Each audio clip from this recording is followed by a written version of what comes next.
Wala azonao atao fitenan Jesosy ny lanitra mivany. Wala azonao atao fantatro zao ve misy nitonga fa fantatro efa kaiky zany.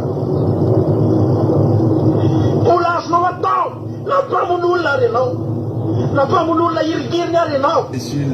Wala azonao atao zany. Wala azonao atao nitonga any an-danitra. Wala azonao ioarana ireo olona efa mivavaka hatramin'izay.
Jesosy Kristy to amintsika mianakavy indray ato anatin' izao fandarina live fitaovavaka izay rahanao amin'ny akiradio fandaran-dravaka izao isika mianakavy izay tonga eto foana ihany koa ary foana izay miaraka aminareo. Alleluia.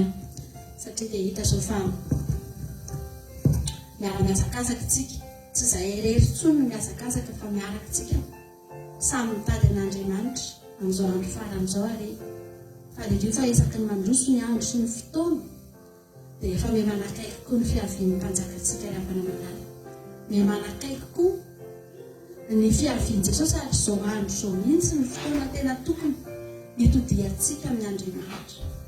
Efa tena fotoana izao tena tokony hiazakazahan'ny olona amin'izay hanamboatra ny hoaviny dia ny hoaviny mandrakizay ravana. Mba izantsona antsika izao miazakazaka tsika rehetra ve tsy efa miara-mahita amin'izao tontolo izao tsy milamina ny tany, tsisy filaminana zany tsony. Isika no mbola mahatsapa fiadarana satria tsika mbola omen'Andriamanitra n'izany. Raha mitodika any amin'ny firenena hafa antsika na dia ny firenentsika fotsiny azy efa hita fa tsy milamina ny tany. Fa za androany mbola te hanolo hevitra antsika foana hoe mbola ny fotoana izao ahafahantsika miditra ao anatin'ny samby fiaran'Andriamanitra dia ny sitrapon'Andriamanitra ny avany anomanantsika ny hoavintsika. Fa hoavy io rano be io irotsaka io rano be io ikoriny io rano be io alanenika ny tany amin'afitra n'izao tontolo izao ity.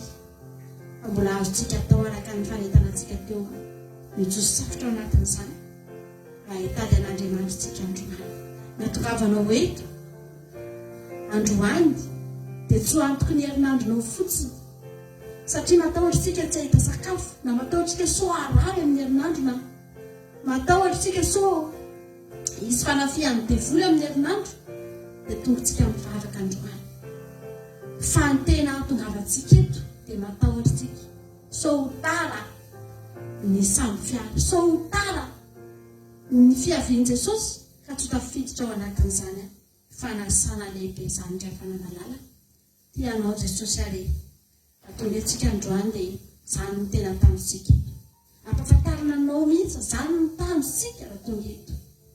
Mitahinana ianao, hiadana ny ianao fa ho tonga any an-danitra koa ny isika rehetrarehetra. Notsika hivavaka amin'izao fotoana izao dia atongitsika amin'ny fisaorana an'Andriamanitra ity fotoana ity satria tsy toy izao tsika ratsy Jesosy ry aminy. Vao hitady an'Andriamanitra amin'ny fotsika rehetra isika. Andao tsika hivavaka, andao tsika hikatsaka an'Andriamanitra, andao tsika hisaotra an'Andriamanitra. Saotranao izay Jesosy ny amin'ity fotoana androany izay mbola omenao anay Andriamanitra. tena omenao fotoana tokoa izay ahafahana manompo anao satria mitovy ihany ange Andriamanitra ny andro omenao ny zanak'olombelona eto amin'ity tany ity eto ambany masoandro samy nomenao andro 420 ora ny olona rehetra, samy nomenao volana 30 andro ny olona rehetra, samy nomenao taona 530 andro, 530 andro ny olona rehetra Jehovah'Andriamanitra. Mitovy ihany ny anjara nomenao anay, mitovy ihany ny andro lalovanay eto, fa misaotra anao izay fa tsy mitovy ny andaniana ihany izany. Misaotra anao izay fa tsy mba mitovy Andriamanitra ny toerana andaniana ihany izany andro izany, ny zavatra ataonay andaniana ihany izany andro izany Jehovah.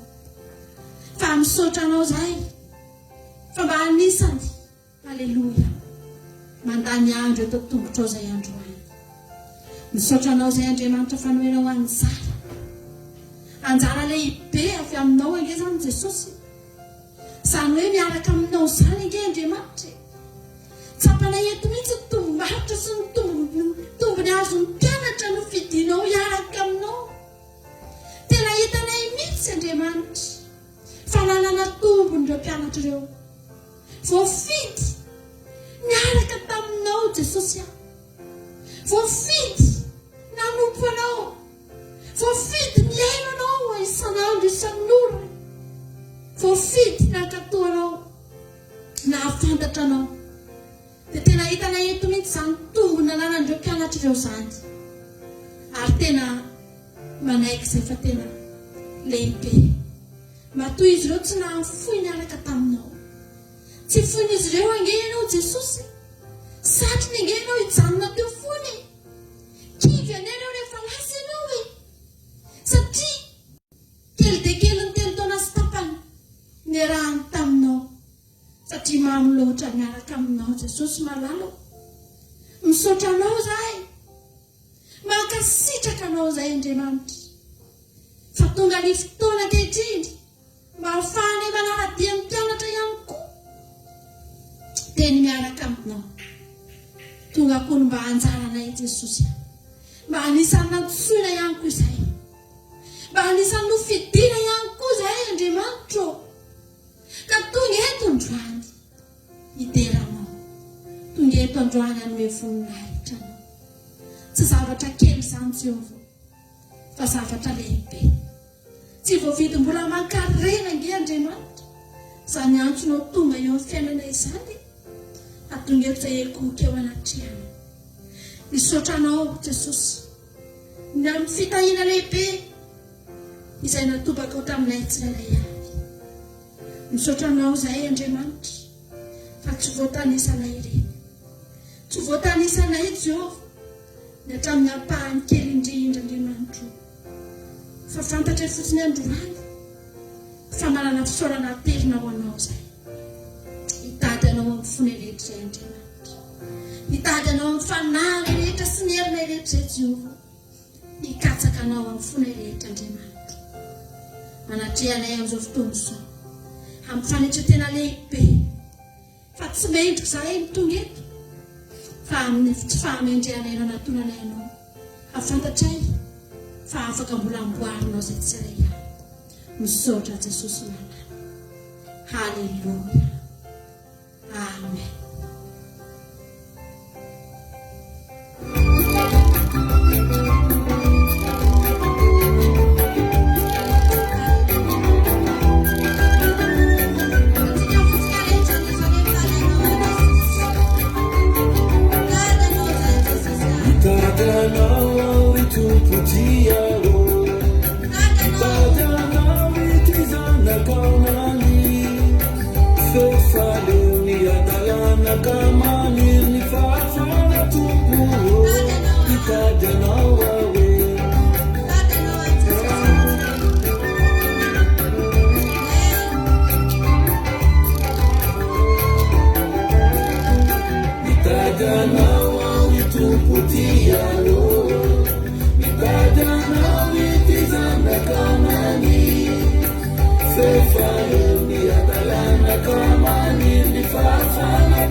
Nitadana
fa mahavarina fa mbola teny ihanytsika raha mbola miteny amintsika ihany izy hoe malala masoko ianao mbola miteny amintsika ihany izy hoe be voninahitra ianao sady tiako mbola miteny amintsika ihany izy lafana hoe fitiavana mandrakizay no tiavako anao mampaharitra ny famondrapoko aminao aho mbola miteny amintsika ihany izy aza matahotra fa indro za momba nareo mandrakariva na dia efa zany aza nataontsika azy riavana malala zany nge mahatonga antsika mitady an'Andriamanitra zany mahatonga antsika nge rehefa manompo azy satria tsika tsy manompo tahaka ny manompo olona raha manompo an'Andriamanitra fa miakohaka amin'ilay tiatsika raha manompo ny tiatsika isika na dia zavatra tsy tokony akasitrahana aza ny ataontsika dia mahazo akasitrahantsika rehefa malala nahoantsika mitsotia an'Andriamanitra ndaontsika mahiteny andrano hoe Jesosy sapako loatra ny fitiavanao ahy ary tsy misy tia ohatranao tsy misy Andriamanitra niza milaza fa tianao tsy mbola nisy nahafoy ny ainao anao zany tsy mbola nisy nahafoy voninahitra ho aminao zany ny kely indrindra aza tsy foy no anao fa Jesosy raha miteny fa tianao nafoiny ny alany aloha ny voninahitra voalohany ny alany ny toerana nisy azy zay tsara indrindra tao an-danitra tao fa tsy vita amin'izany fa nafoiny hatramin'ny aina ingeravany ny tiavany anao zany natao hoe fitiavana raha tsy fantatra ndaontsika androany mahiteny hoe Jesosy za ty soa ihany fa nisy anao ny tia fa raha tsy zany Andriamanitra taizany ny farako raha tsy teo taizany nisy ana tsy teo ianao avely ny fiainako Jesosy malala amen atao tsipitiry tia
Bisa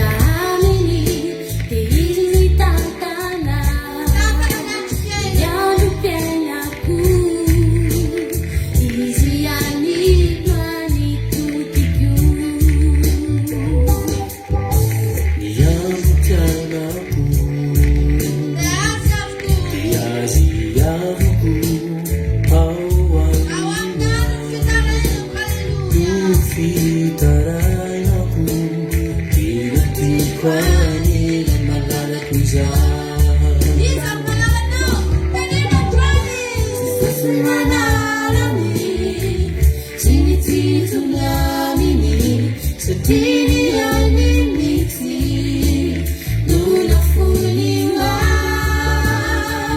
katika isi asangamanya miku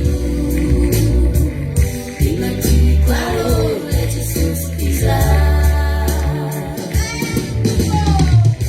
sisusumanani sinitintunami setini animiti nunafuliwa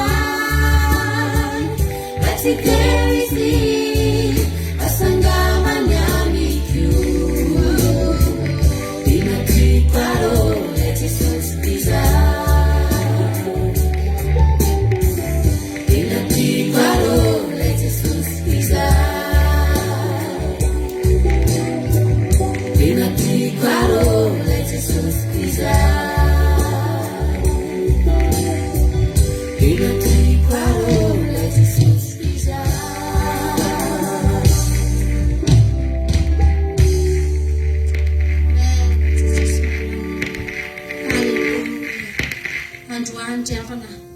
afaka mamilopava fenao am'izao fotoan'izao Jesosy tena tianao ako za Jesosy ianao mahalala fa tena tianao ako ianao mahalala Jesosy malala fa tena tianao ako indraindray tsika ravana indraindray tsika tsarain'ny olona tsika indraindray lazain'ny olona tsika indraindray hoe tsy manakatao ve tsika reto fa riavana malala Andriamanitra mahafantatra fa tia azy ianao ary zay ny zava-dehibe zay ny lehibe hazan'ny olona mijery anao fa misy olona indraindray tsy mahafantatra ny zavatra ataonao io ny olona ozy ny olona nareo ferme nareo ohatr' zao satria tsy fantatry ny olona fa tian'Andriamanitra ianao fa Andriamanitra mahalala ry havana fa tia azy ianao. Amen Jesosy.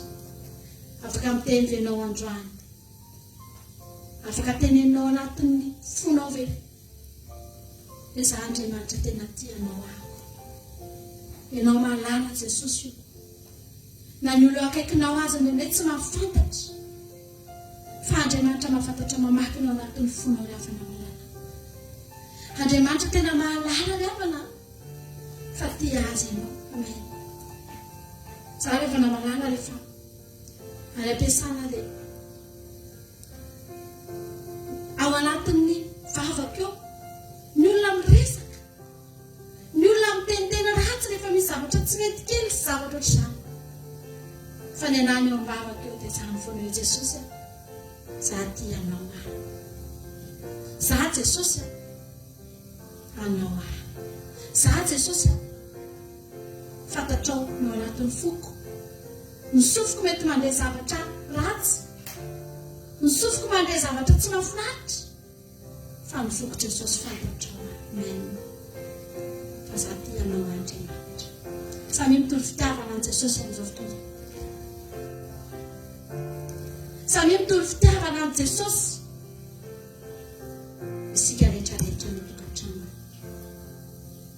fa fotoana androany itadiavanao, fotoana androany itenenanao fa tiany ianao ry havana, tia azy ianao ry havana. Fotoana androany ry havana malala ambosaposahanao anatin'ny fonao. Amen. Dia za Jesosy tianao. Halleluja. Antsika koa dia anao averintsika ilay hira teo dia itenenantsika mihitsy androany hoe tena tiako izay Jesosy kosa. Anao io mety tsy amin'ny olona io fa anao, tsy irin'ny olona io fa irinao, tsy fananany olona io fa fanananao. Halleluja.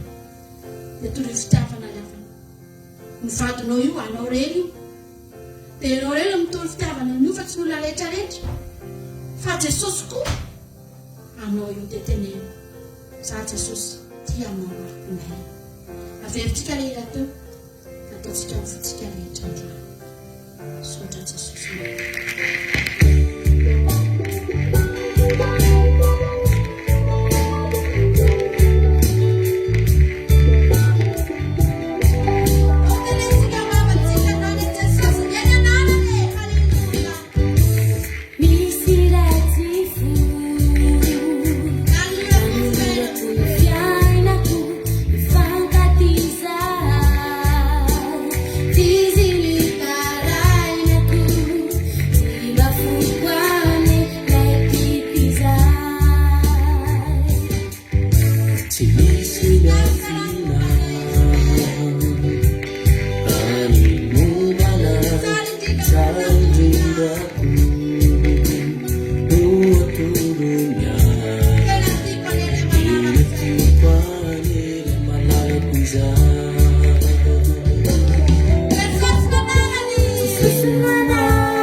Androany mba fahafahanay Andriamanitra hitenenanay an'izany Jesosy.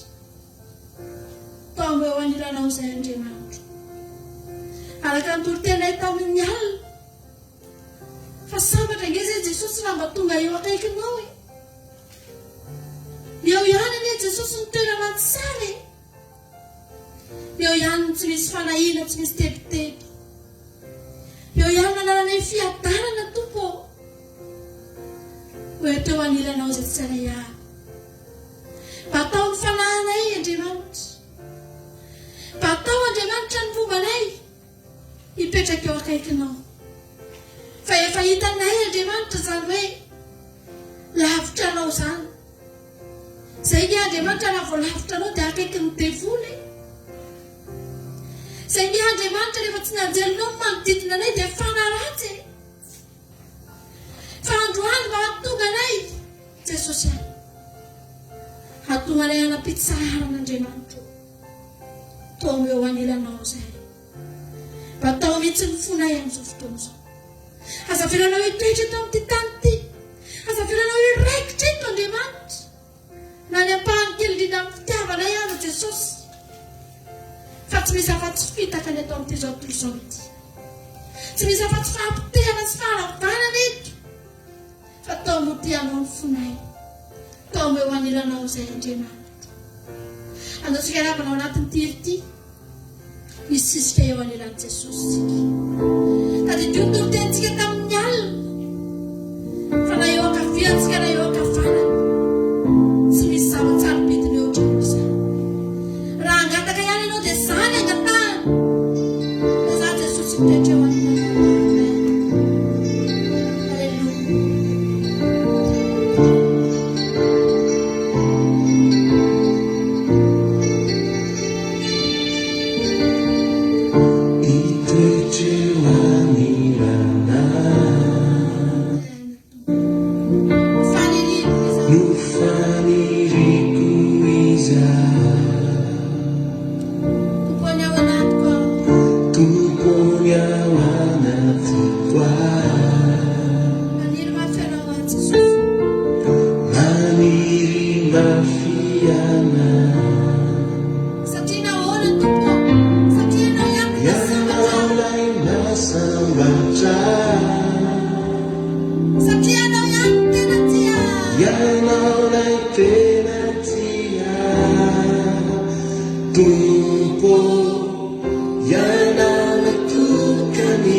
Eu no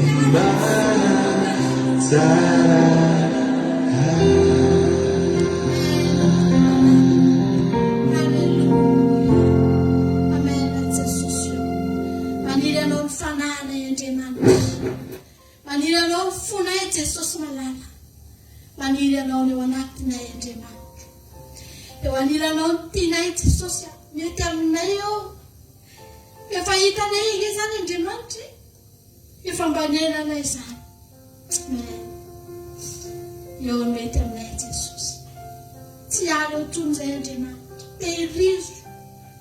Hazaveranao herikelika Jesosy. Fa mety aminay eo. Mety aminay eo Andriamanitra. Tao eo akaikinao zay.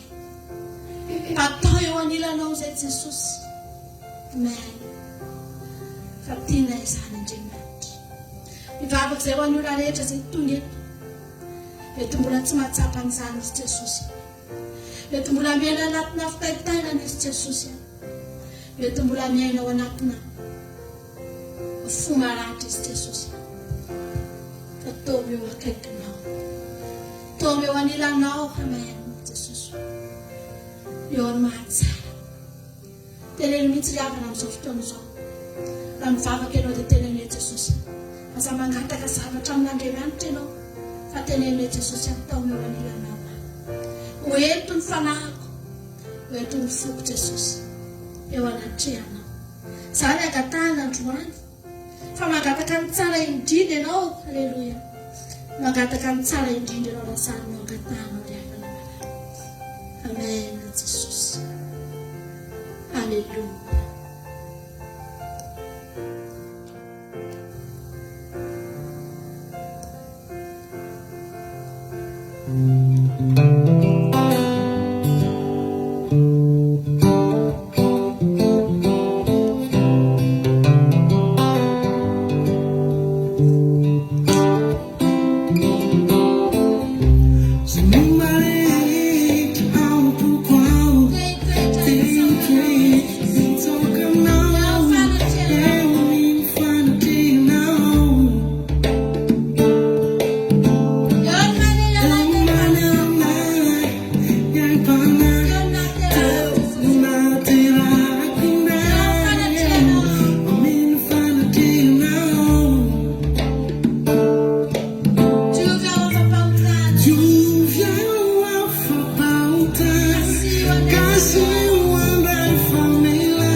Halleluja, amen.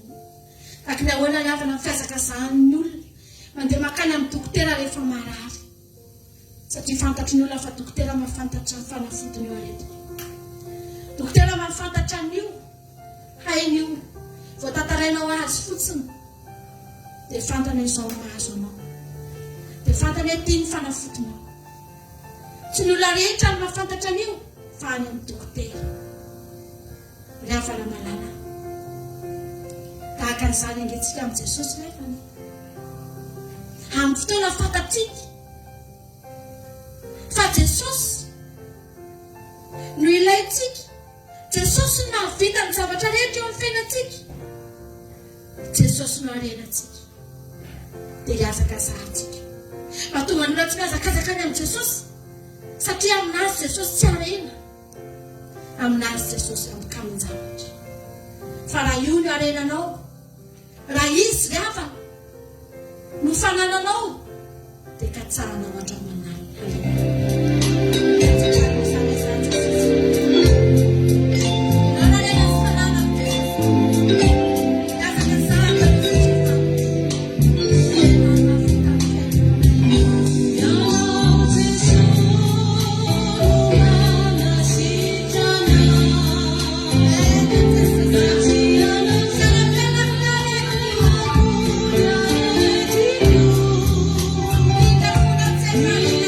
you.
Jesosy androany.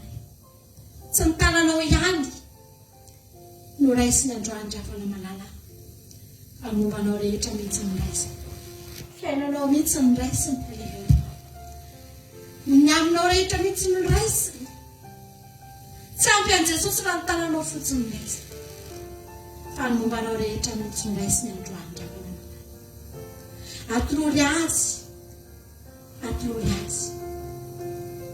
Fa tena mandray anao Jesosy. Tena mandray antsika rehetra rehetra izy. Nahoana izay ny raisiny mpianao ny tsy raisiny dava. Maloto lavitra noho ianao izay. Raha tsy lavitra, tsy mendrika lavitra. Fa nandray anay Jesosy. Ka nahoana no tsy raisiny ianao. Atolory azy ny tenanao androany. Atolory azy ny mombanao androany. Fa tena andray anao Jesosy lavanao. Andray an-tanana amin'ny fiainanao. Andray an-tanana amin'ny mombanao. Andray an-tanana no avinao. Haleluya. Ary mbola miteny aminao izy androany. Fa tsy amelanao irery. Tsy amelanao kamboty. Tsy amelanao hiady rery. Fa tena mombanao. Miadinao. Haleluya. Misahirana ho anao. Amen. Matokia an'Andriamanitra isika rehetra rehetra. Matokia an'Andriamanitra isika. Fa Jesosy nandatsaka ny rano teo ambony hazo fijaliana iny. Riavana. Efa vitany ihany ny misiony. Efa nanao an'izany ihany izy. Fa nahoana izy namelanao irery. Riavana malala. Tianao Jesosy. Atolory azy ny fiainanao amin'izao fotoana izao. Samy itsika rehetra manolo tena ho an'Andriamanitra. Samy itsika miteny anareo za Jesosy. Matoky anao a Jesosy. Afindrako aminao ny fahatokiko rehetra. Amen. Jesosy mila.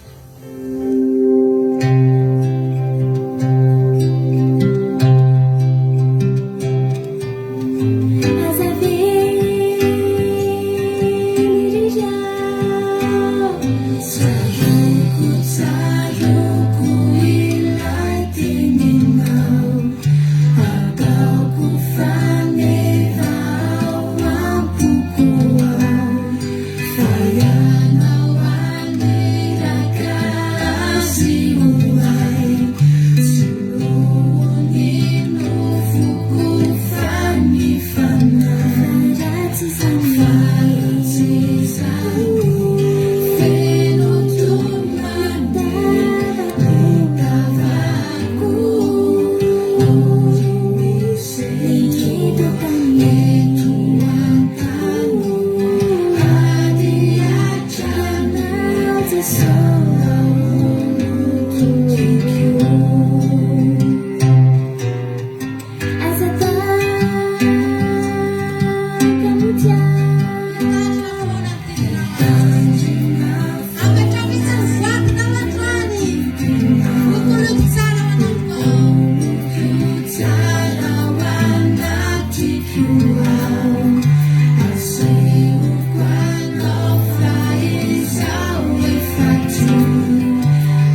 Andriamanitra so ihany ianao fananaiky mandray ny toeran'ny ray ny kamoty sy ny mpitondra teny ianao Andriamanitra. Hany ka manana toky izay Jesosy, hany ka lasa sahanay ny mandeha eto amin'izao tontolo izao ity tsy manatahotra satria manana anao izay Andriamanitra. Misaotra anao izay Jesosy, ampianay ny fanananay aminao, ampianay ny fisinao eo amin'ny fiainanay Jesosy malala. Andriamanitra ravana malala, hozy izy Davida manao hoe ny raiko aman-dreniko nandao ahy fa Andriamanitra mandray ahy. Ry havana malala, Davida nge ry havana malala, tsy norarahin'ny ray aman-dreniny na riny ray aman-dreniny mpiandriodriny mba asany fa Andriamanitra. Ary toa tahaka ny teny mihitsy Davida hoe ohatrany tehiteny mihitsy Davida hoe misaotra anao Andriamanitra, so ihany efa nariny ray aman-dreny, so ihany efa tsy nirarahiny ny fianakaviako fa ianao no nirarahana, ianao mihitsy no nomba dia tonga amin'izao toeran'izao. Amin'ny voalohany io mampalahelo, amin'ny voalohany io tsy mahafaly, mampahory sy mampijaly zany hoe ianao rery izany. Tsaroko ilay rahavavy anankiray, alahelo mihitsy ny fony satria tsy mba miantso azy ny ray aman-dreny, tsy mba miantso azy mihitsy. Raha tsy rehefa ilay ny avy andefaso voly, izay ilay olo ireo vao mba mahatsiaro azy. Fa rehefa mety ny atao, misy ny eo an-tanana tsy mahatsiaro azy mihitsy nefa zany. Davida nge ravana malala rehefa tonga teo amin'ny fanjakana tena inoko fa misaotra an'Andriamanitra mihitsy, tsy norarahiny ny fianakaviana fa norarahin'Andriamanitra. Taizany nefa rano Davida, fa taizany nefa ran'ireo ralamy izay mindraindray ny rainy, nanapahaizana napahalalana miaramila mpitatsabatra, fa Davida ry havana ilay ray ilikilika sy ilay tsy norarahiny. Taizany nefa rano. Izany rano teteny aminao, mbola afaka hisaoranao an'Andriamanitra na dia ianao tsy rarahina azy, na dia ianao ohatra ny vao ilikilika azy, mbola afaka hisaoranao an'Andriamanitra izany androany, satria manomboka eo Andriamanitra mandray tanana ny fiainanao. Aza kivy, aza manana ihany fa Andriamanitra mombanao ry havana malala.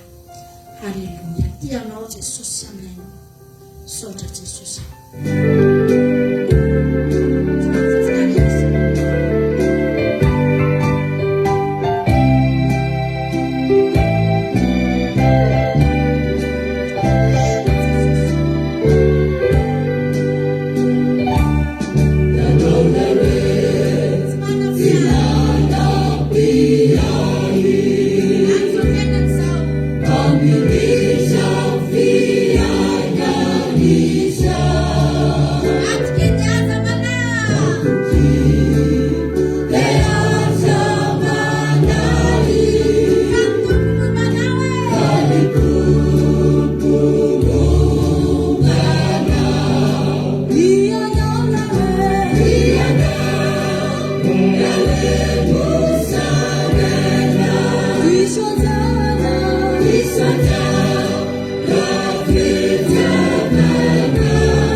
If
mahavariana mihitsy rehefa rehefa mandray an' Jesosy sika dia io fotsika io mihitsy ny karakara ny voalohany io mihitsy mijery ny voalohany fatany famila sitrany io fatany familam-boariny io. Halleluia.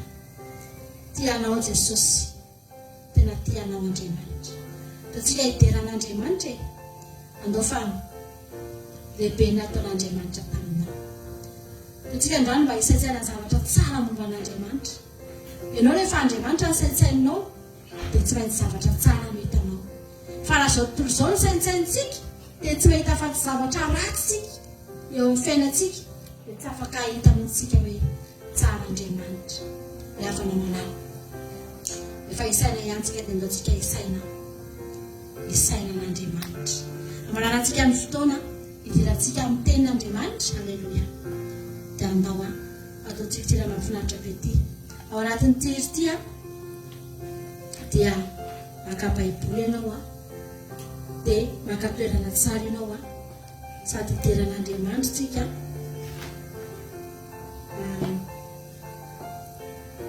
sady hidiran'Andriamanitra tsika no mandeha ianao no maka baiboly fa hiditra amin'ny tenin'Andriamanitra tsika rehefa feo. Halleluia.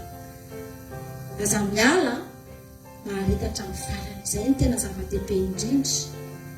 Halleluia. Asokely aloha mbola tadiavina le hira, asokely aloha mbola tadiavina le hira. Halleluia.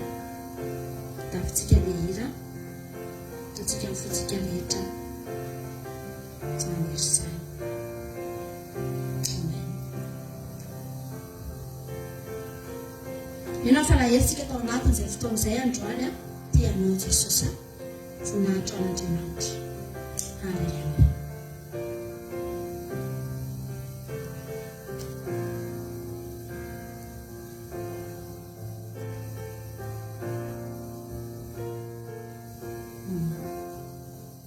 Aso aloha tsy mety mandeha ilay hirantsika.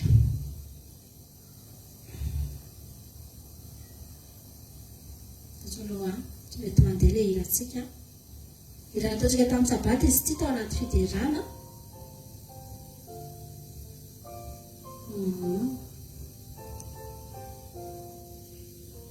Aso aloha tsy mety mandeha. Anefatsika tao irana mety hoe ndranono.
Falasani fisainaku itulah kagau mandinika Eusavabuari sana tamau tumpu Tia kisainina Efami evitani sainakwau Kilahanu tani tena Beli belotani fikavanau Favirau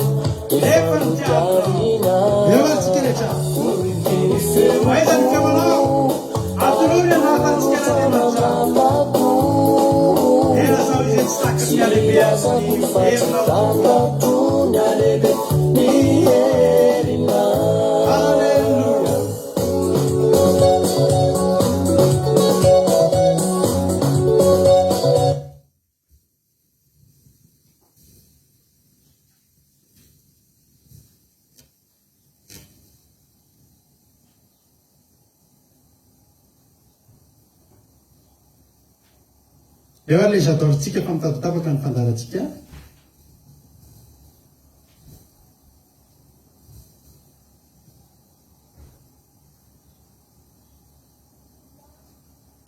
Lazitsika fekira dia mivavaka ho an'ny tenin'Andriamanitsika amin'izao fotoana izao. Misaotra anao izay Jesosy any amin'ny fotoana izay niarahana teo tao anatin'ny fiankofana sy tao anatin'ny fiderana. Isaorana ny anaranao Jesosy fa mitahinao ny mpanovavinao, nametraka teny tao ambavany ianao. Mikasika ny tao anatin'ny iry ianao tao anatin'ny fiderana ianao Andriamanitra. Matoky setra Andriamanitra fa ny fiderana ny voaka avy taty anatin'ny fonay, ny pololotra avy aty anatinay Andriamanitra, dia tena hoe nampiantsika anao teo amin'ny seza fiandriananao ihany koa. Ka jereo Andriamanitra, jereo tsirairay avy zay Jehovah Andriamanitra, ny any tokantrano tsirairay avy any amin'izao fotoana izao, miandrandra anao zay, miandrandra anao zay mba hisandratra eo amin'ny fiainanay Andriamanitra, miandrandra teny avy aminao zay. Metezanao hiteny aminay tsirairay avy etondray amin'ity an'ity Andriamanitra. Metezanao Jehovah Andriamanitra amotsitra miteninao indray ho anay tsirairay avy, fa tsy aleto izay androany raha tsy voky ny fanatrehanao. Misaotra ny amin'ny fataterahany fotoana tao anatin'ny fiankofana, misaotra ny amin'ny tahinao ny fitaovana sy ny connexion, tsy tapaka ny fandarana hatreto ary matoky izay Jehovah Andriamanitra fa ianao hiaro an'izany ambara-patapitra ity fotoana sabata mahafinaritra izay rahanay ity amin'ny zambonahitra anao. Mitena ra Jesosy fa vonikeno anao zay ny devolisy ny satana sy ny fanatrehana ratsy rehetra dia didina soahana amin'ny anaranao, tsy anakeritsy anam-pahefana, didina amin'ny anara-maherin' Jesosy Kristy tompony sabata, tsy anakeritsy anam-pahefana eto amin'izao toerana izao. Misaotra Jesosy eo. Halleluia. Amen. Dia avelontsika lila teo efa mandeha amin'izay rahantsika midera sy manome voninahitra an'Andriamanitra. Atolory ny feo anao hideranao an'Andriamanitra dia oka ho resinahatra ny sainao fa tsy takatry ny sainao. Halleluia.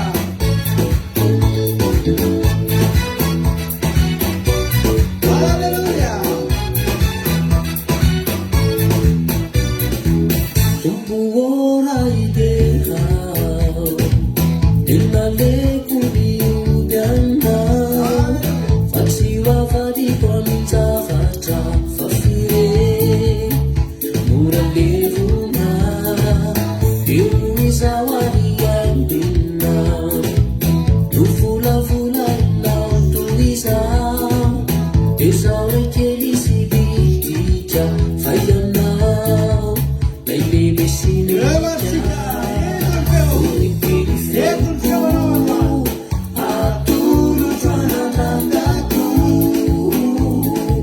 Sila satu facita katunda lebe diena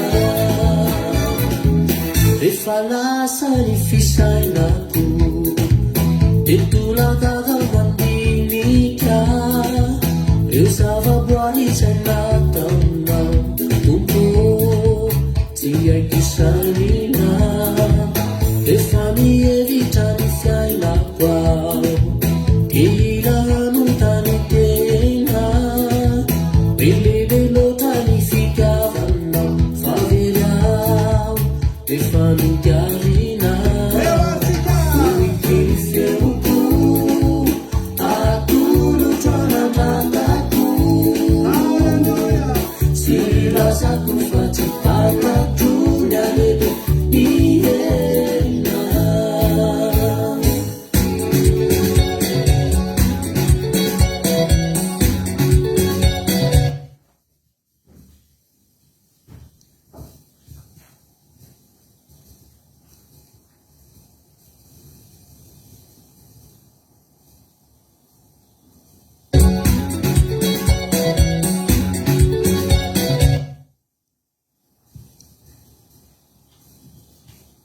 Halleluia.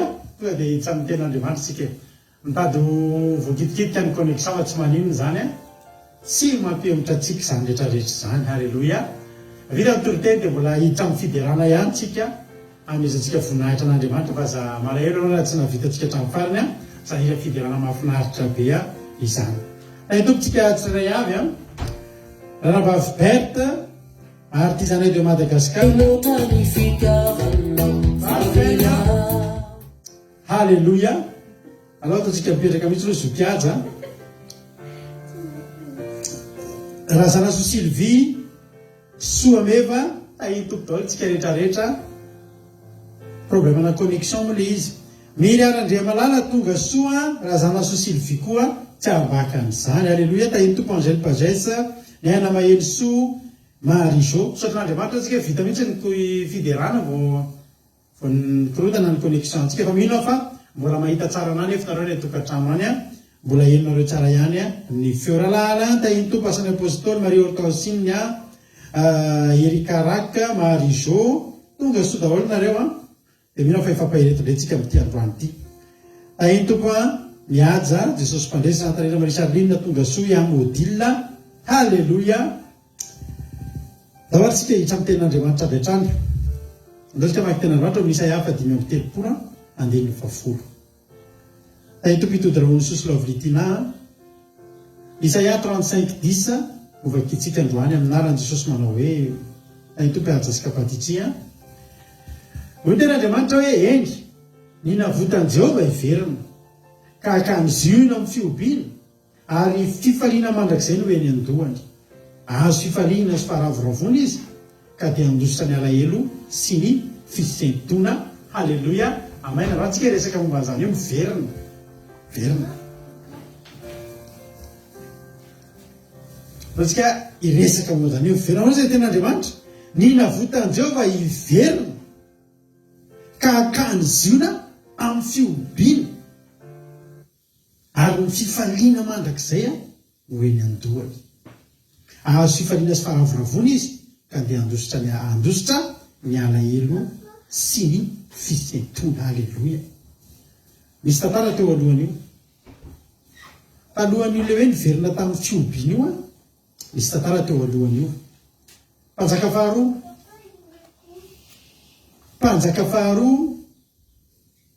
toko 5:20 fakitsika mpanjaka faharoa toko 5:20 andininy 70 sy 120 hoy ny tenin'Andriamanitra hoe ary manda manodidina ny Jerosalema dia noravan'ny miaramila ny Kaldeanina rehetra izay nanaraka ny lehibean'ny mpiambina ary izay olona sisa tao an-tanàna sy izay efa nandositra nanatina ny mpanjaka ny Babilôna ary ny vahoaka betsaka dia mety ny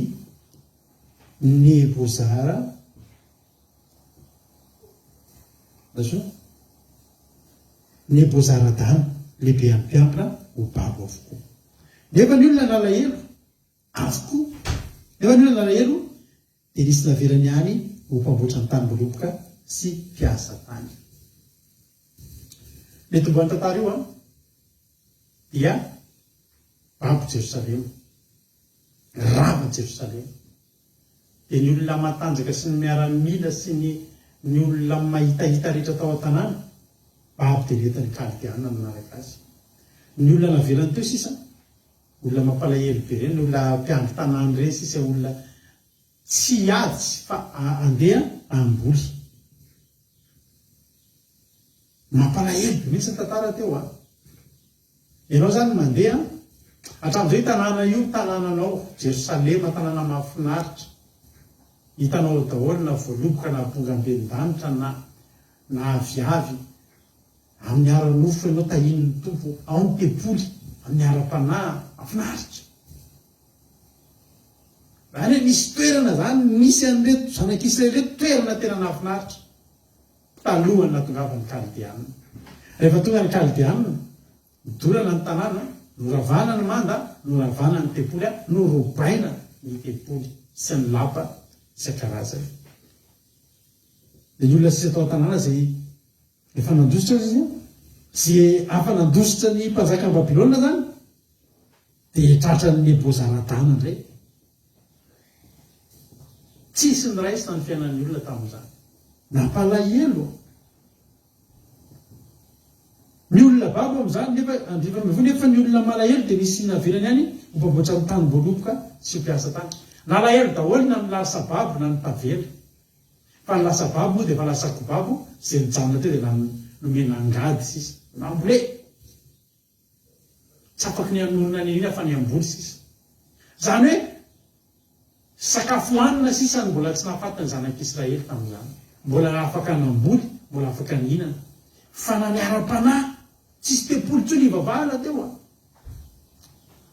Na niara-panahy rava, na niara-nofo rava ny tanàna. Tsisy fiarovana tsony rava ny manga. Ary tena nampalahelo zany toerana zany, nampalahelo zany tantara zany. Fa tena Andriamanitra nefa ravana. Dia mampalatena antsika atao amin'ilay Isaia teo firenako vakina manao hoe Isaia 35:10 manao hoe eny ny navotan'i Jehovah iverina ka akany zino amin'ny fiobiny ary amin'ny fifaliana mandrakizay hoe andohany ary fifaliana sy faravoravony izy ka dia andositra ny alahelo sy ny fisy ataony eo amin'ny fiainana na eo amin'ny fiainan'ny olona atao amin'ny baiboly, eo amin'ny fiainan'ny zanak'Israely, eny na dia ny fiainan'i Jesosy, ny fiainantsika manaradian'i Jesosy, dia misy daholo io fotoana iverenana. Haitsika tsara fa tany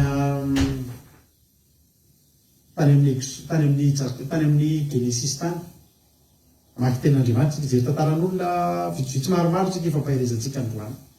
Fa za mily fa aorian'ity toroteny ity, aorian'ity sabata ity, misy fiverenana mahafinaritra io fiainanao io raha lasa nabavy malala. Alleluia. Genesis 8:20. Ary jery zavatra roa samihafa mihitsy tsika eto. Ilay fotoana nahababona dia ilay fotoana fiverenana. Halleluia. Ilay voalazan'ny Isaia 5:30 teo. Hojerentsika ilay fotoana mampalahelo io. Dia ifampaherezantsika io fiverenana mipopoka io. Halleluia. Genesis 8:20 nisehoan'Andriamanitra tamin'ny Jakoba tao Betela. Andiny voalohany amin'ny anaran'i Jesosy. 10:10 Jakoba Genesis 8:20. Dia nivoaka avy tany Beeriseba Jakoba dia nakany Harana. Ary tonga teo amin'ny fitoerana anankiray izy ka nandry teo ny lokal satria efa maty ny masoandro. Dia nakavady tamin'ny fitoerana zany izy dia nataony ondana ka nandry teo izy. Janontsika eo. Tamin'ity fotoana ity dia tena vadiko boribory. Vato sisa ny teo am-pelantanan'i Jakoba. Raha nisy caméra kasety amin'izany fotoana zany, raha misy an'ireny caméra de surveillance ireny, dia mahita olona mampalahelo be mihitsika tonga eo amin'ny toerana. Tsy ampoizinao mihitsy hoe ohatrany ahoana ny mety hafarany io olona io. Vato no natao ondana. Iza ny anao ondam-bato? Iza ny ondam-bato? Olona tena tsy nisy na inona zany. Ny fiainantsika ity mandalo an'izany daholo. Ary misy fotoana mandalo fiainana mampalahelo ity fiainantsika ity. Taka nanjohan'i Jakoba tamin'ity fotoana ity. Tonga teo amin'io toerana io izy. Ary io toerana io dia toerana ohatry ny hafahafa zay. Toerana ohatry mampalahelohelo zay. Lozy ny anaran'io toerana io.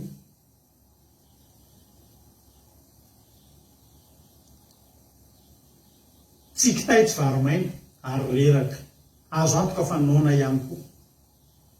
Tsy mba nahavimbina ninninona. Dia atory dia nitady mitodika manodidina. Tsisy afa-tsy korotam-bato koa teo amin'ilay toerana. Dia miara-miaina amin'ny vato ianao.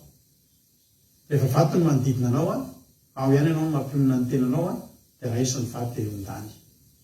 Dia ny ondam-bato. Eo Andriamanitsika io ravana tsy manary mandrakizay. Nandeha ny fotoana niodina ny andro. Nandroso ny fotoana. Tonga ny fotoana any amin'ny Genesis 5:30 satria zao mantsy nanao vady mantsy i Jakoba teo. Zao vadin'i Jakoba ao amin'ilay Genesis 9:20 vakitsika teo. Zao mba vadin'i Jakoba 9:20 amin'ilay Genesis 9:20. Dia voady Jakoba ka nanao hoe raha omba Andriamanitra ka hiaro amin'izao lalana lehako izao ary hanome mofo hoaniko sy lamba hitafiko ka ho tafaverina somatsara any amin'ny tranony raiko dia Jehovah no Andriamanitra ary ty vato izay ahoriko ity ho tsangam-bato ity ho tranon'Andriamanitra ary rehetra omenao aho dia omeko anao tokoa ny ampahafolony. Ireo zavatra tenenin'i Jakoba ireny tsy nananany tamin'ilay mofo hohanina, lamba hitafiana, ny minimum amina zavatra eo ilayntsika eo amin'ny fiainana zany. Tsy miteny izy raha ohatra hoe nao brita na rameva, zany zavatra zany mbola luxe zany. Zany zavatra zany mbola zavatra azo atao hoe zavatra natiora tsy maninona fa ilaina ihany koa mba hahatsara fiainana. Fa zany hoe ahita mofo tsy lamba hitafiana zany dia zany zavatra tena tsy maintsy ilainy zany. Raha tsy misy an'ireto tonga dia maty. Ary Jakoba ny teny fa mivoady izy na sy nitsangambato aloha teo amin'ny toerana io mba aninona dikan'ilay tsangambato mba hatsiarovany an'io toerana io. Alleluia. Mba hatsiarovany an'io toerana io. Efa misy fotoana ianao mandalo ady sarotra, misy fotoana ianao mandalo fotoan-tsarotra, mandalo andro sarotra, aza dininao nametraka tsangambato amin'ny toerana io. Ny fotoana fanorenana tsangambato dia amin'ny anao fotoana anatin'ny problème io. Inona ny dikan'ny tsangambato? Mba amin'ny fotoana iverenanao eo dia tsaronao ny tsangambato. Nandalo teo amin'ny toerana io Jakoba mafy tamin'ny fotoana io. Fa nanao tsangambato teo izy. Hitanao ny nataony tsangambato teo? Le vato nataony ondana any 20. Ary ny fomaraina koa Jakoba dia naka ilay vato nataony ondana ka nanorina azy ho tsangambato dia nampidina diloilo teo aminy. Le ondana nondanany any nisorany an'Andriamanitra raha tsisy ampiatsy nahita tory. Tsy haiko toerana mba ohatra za tsy mahita tory tsy misy ondana ary ny ondana fa avo be mihitsy. Ny papanay koa rehefa matoritra mipetraka mihitsy izy rehefa matory ondana efa anankifilo ny papanay dia zany ngamba nitafo fa za koa tsy mahita tory raha tsy ondana avoavo mihitsy ny ondana. Any Jakoba tety tsy nahita tory izy raha tsy nisy ondana fa io ondana io ihany. Ianao zany aza kivy. Raha fantatrao fa miara-mandeha amin'Andriamanitra ianao dia aza kivy amin'ny fiainanao androany io. Raha misy olona eto mandalo ady sarotra, raha misy olona eto tena miondam-bato ny fiainana, aza kivy amin'io ianao. Atsangano, ataovy tsangambato iny ondana iny. Ataovy tsangambato zany hoe le zavatra tena tsaronao tao anatin'ny fahorianao tao. Misy zavatra ao anatin'ny fahorianao ao tsapanao mihitsy nanavitra anao, tsapanao mihitsy milainao, tsapanao mihitsy nanamarika ny fotoana sy toerana io. Atsangano ny tsangambatonao. Nova voady. Ao amin'ny fotoana iverina eo ianao. Ary isaky ny miverina avy any amin'izany na vaiza ao amin'ny Baiboly izay rehetra miverina amin'ny toerana io tsy mitovy amin'io ny elana io teo intsony. Rehefa miverina teo Jakoba, alleluia. Any amin'ny Genesis 3:30. Dia volazan'ny ten'Andriamanitra hoe andiny voalohany ary hoe Andriamanitra tamin'ny Jakoba miankara any Betela ka morena any. Ary manorena alitara ho an'Andriamanitra izay niseho taminao fony ianao nandositra nitavana Esau. Ny tsangambato dia tsy alitara. Alleluia. Ny nataony voalohany tao anatin'ilay fahoriana iny nanangana tsangambato fotsiny izy. Inona ilay tsangambato? Mba hatadiavany, mba hatsarovany. Teto ny nisy tamin'izany. Raha mandalo ady sarotra ianao amin'izao fotoan'izao, aza kivy ny tokony ataonao manangana ny tsangambato. Ny tsangambato iny atsiarovana hoe tery, andao sika ho ery. Alleluia. Fa teo ny nahitako ny mangidy. Aiza miprofoziny olona fa misy mangidy ny ainanao teo, io tsangambato io. Hitanareo io? Io ny nondako tamin'izany. Alleluia. Verina amin'izay Jakoba. Ary Jakoba miverina any amin'ny Genesis 3:30. Aza diny fa entre ny Genesis 3:20 sy ny 3:30 dia notahian'Andriamanitra tsy nitsahatra i Jakoba. Zany hoe niangano Jakoba teo ampanaovana tsangambato, teo izy ny kely herindritra, teo ny ratsy indrindra ny fiainany. Tsy nisy tsony ny ratsy noho io, tsy nisy tsony ny ambany noho io. Raha mandalo ady sarotra mafy be mihitsy anao amin'izao fotoan'izao dia mifalia fa tsy misy ambany noho io tsony. Tsy misy ambany noho io.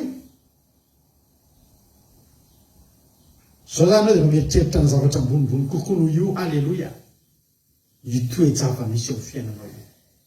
Raha anao tahaka ny Jakoba ianao miara-mandeha amin'Andriamanitra.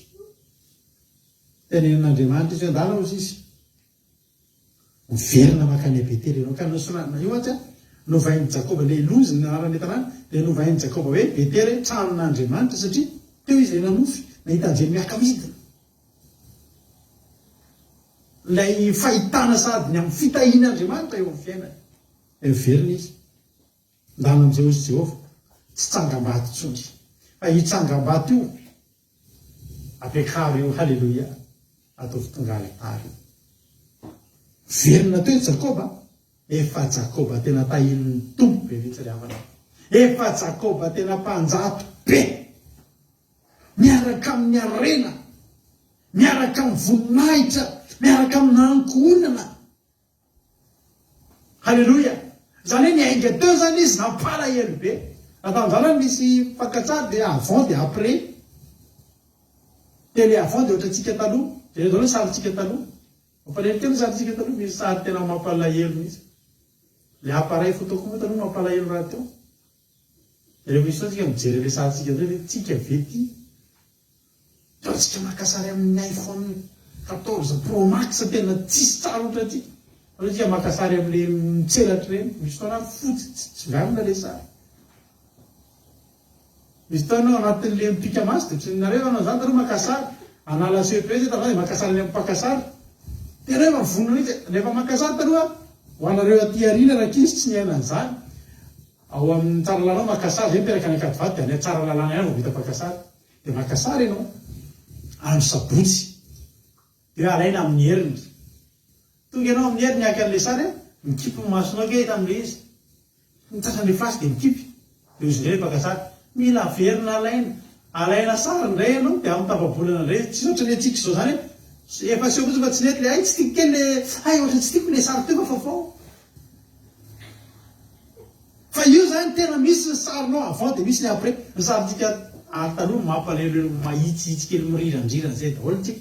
Na ny pôzitsika fa miaraka amin'Andriamanitra ianao. Miaraka amin'Andriamanitra ianao. I Mosesy i Mosesy mba nandalo an'izany koa Mosesy. Amin'ny Exodosy toko faharoany 5:12. Dia ny solamary manomboka amin'ny 5:12 le nataony Mosesy hamonjena ny namany sy nanosirany nakany Midianina.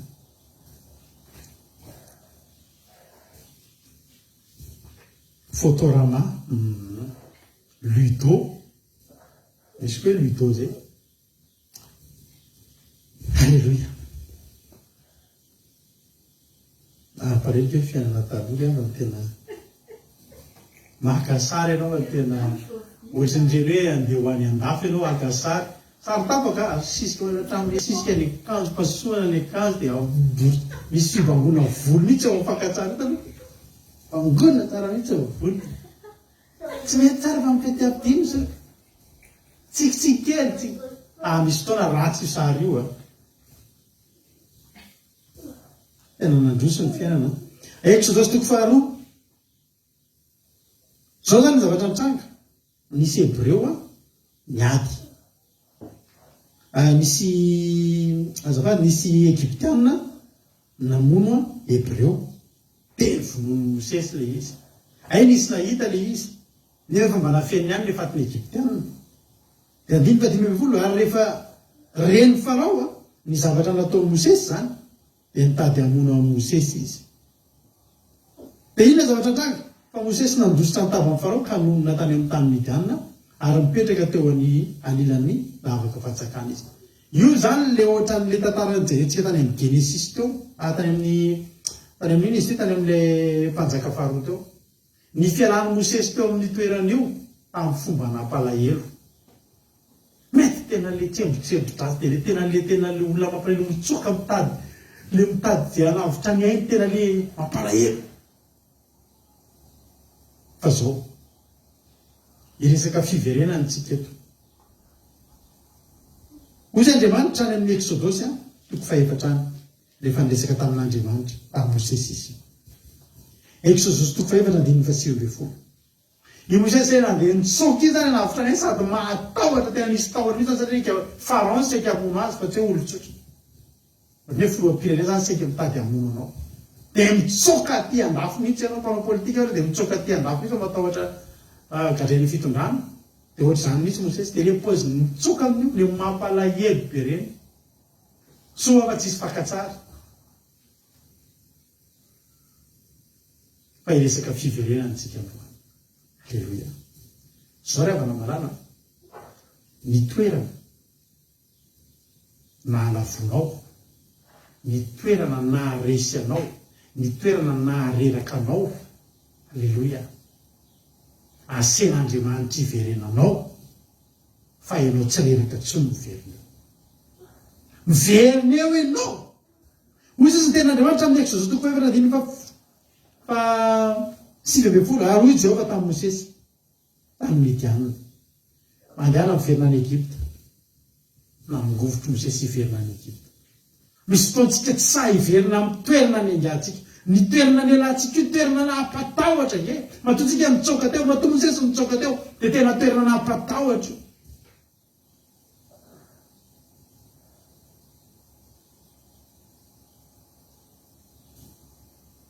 Fa tonga ny baiko miverenana. Resaka fiverenana tsika androany. Miverena ny Egypta, ohatry hoe matesa amin'izay ianao satria nahita maty ianao tany, verena amin'izay ianao fa ho faty indray any. Aza dimy nefa ry avana. Tsy Andriamanitra mpamono miaraka amintsika. Tsy Andriamanitra mpamono miaraka amin'ny Mosesy. Raha ho vonoina Mosesy dia vonoiny tamin'ny tanany, fa tsy avelany ho vonoiny Farao. Navelany tafatsoka ny Farao. Fa aseny miverina indray any amin'ny Farao. Andeha ianao amin'izany sa tsy andeha? Handeha ve ianao amin'izany sa tsy andeha?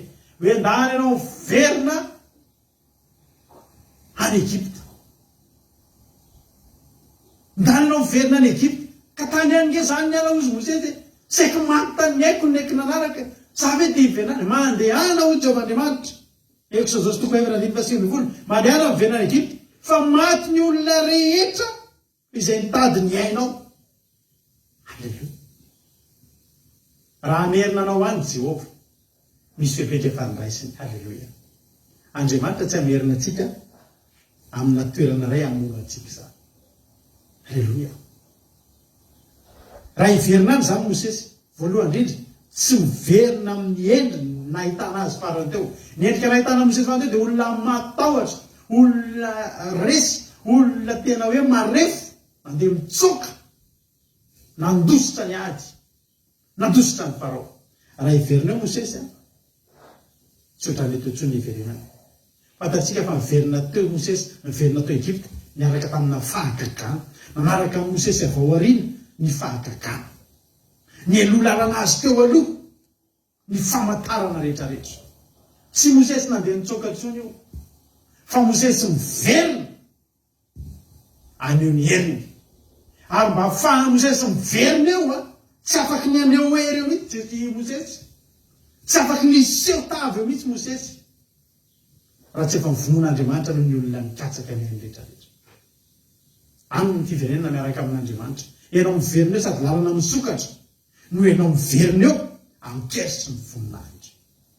Raha nisy toerana tena tsapanao mihitsy, hoe teto amin'ity toerana ity Jehovah fa baraka, fa fambaraka ny alako teto. Fa fambaraka.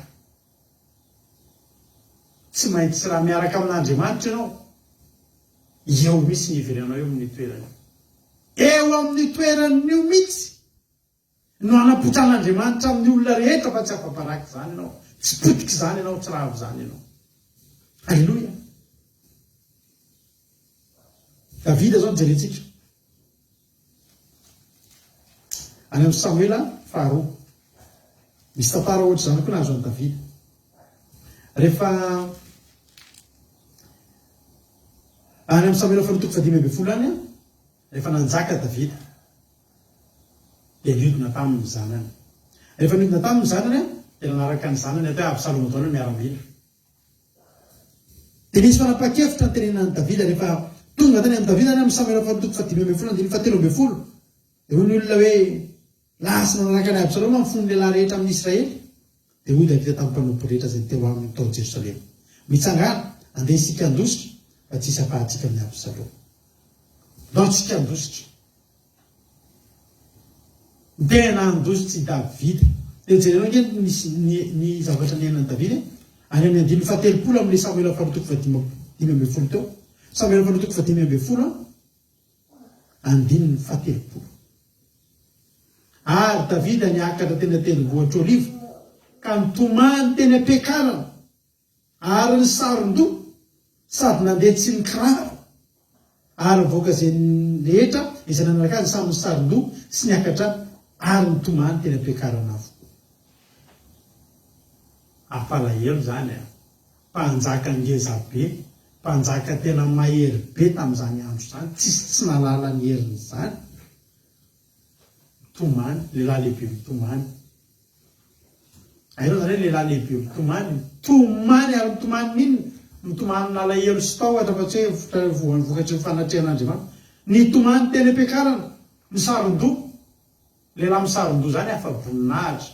Fa le amin'ny film rehefa film Jesosy misaron-doha iny tsy nandinika Baiboly ny olona nanao an'iny, fa ny lehilahy tsy misaron-doha zany.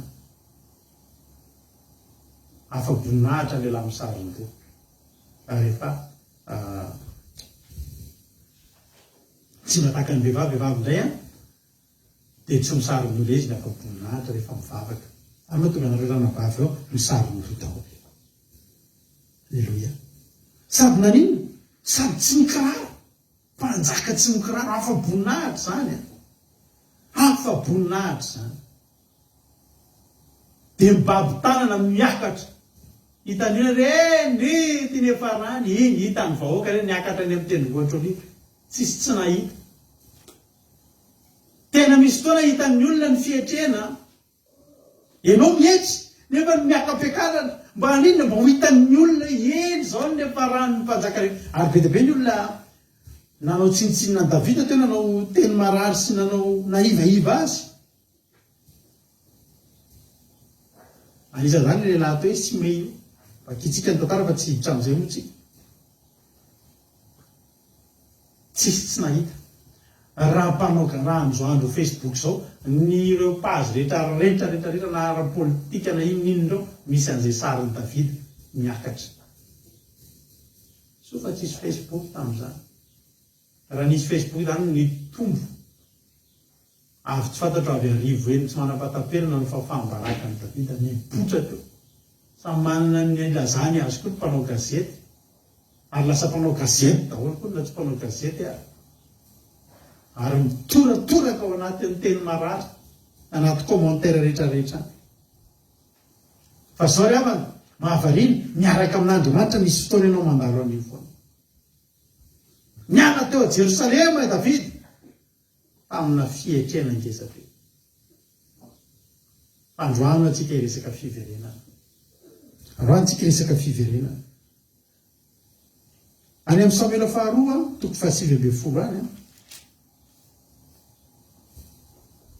Any amin'ny andininy 7, andininy 10 dia zao mba soramandry hoe nino hodiny Davida indray. Halleluia. Nino hodiny Davida indray zany hoe misy fotoana ianao miala fa raha mbola Jehova koa ny Jehova tsy maintsy averina ianao. Tsy maintsy averina ianao. Nino hodiny Davida indray. Dia jerena reo rehefa tonga ny fotoana averina amin'izay Davida. Tany amin'ny vakitsika ilay Samuela voalohany toko 5:10 teo ny fon'ny vahoaka rehetra mitodika ny amboan'i Davida dia nanaraka ny Absaloma. Fahaty ato amin'ny Samuela faharoa toko 7:10 dia hoy ny tenin'Andriamanitra dia nampitodika ny fon'ny lehilahy rehetra amin'ny Joda ho toy ny olona ray izy. Da ny fon'ny olona rehetra dia lasa ohatry ny olona anankiray mitodika ny amin'ny Davida. Ampody an'i Davida. Iza mampody an'i Davida hoe Jehova no mampody an'i Davida.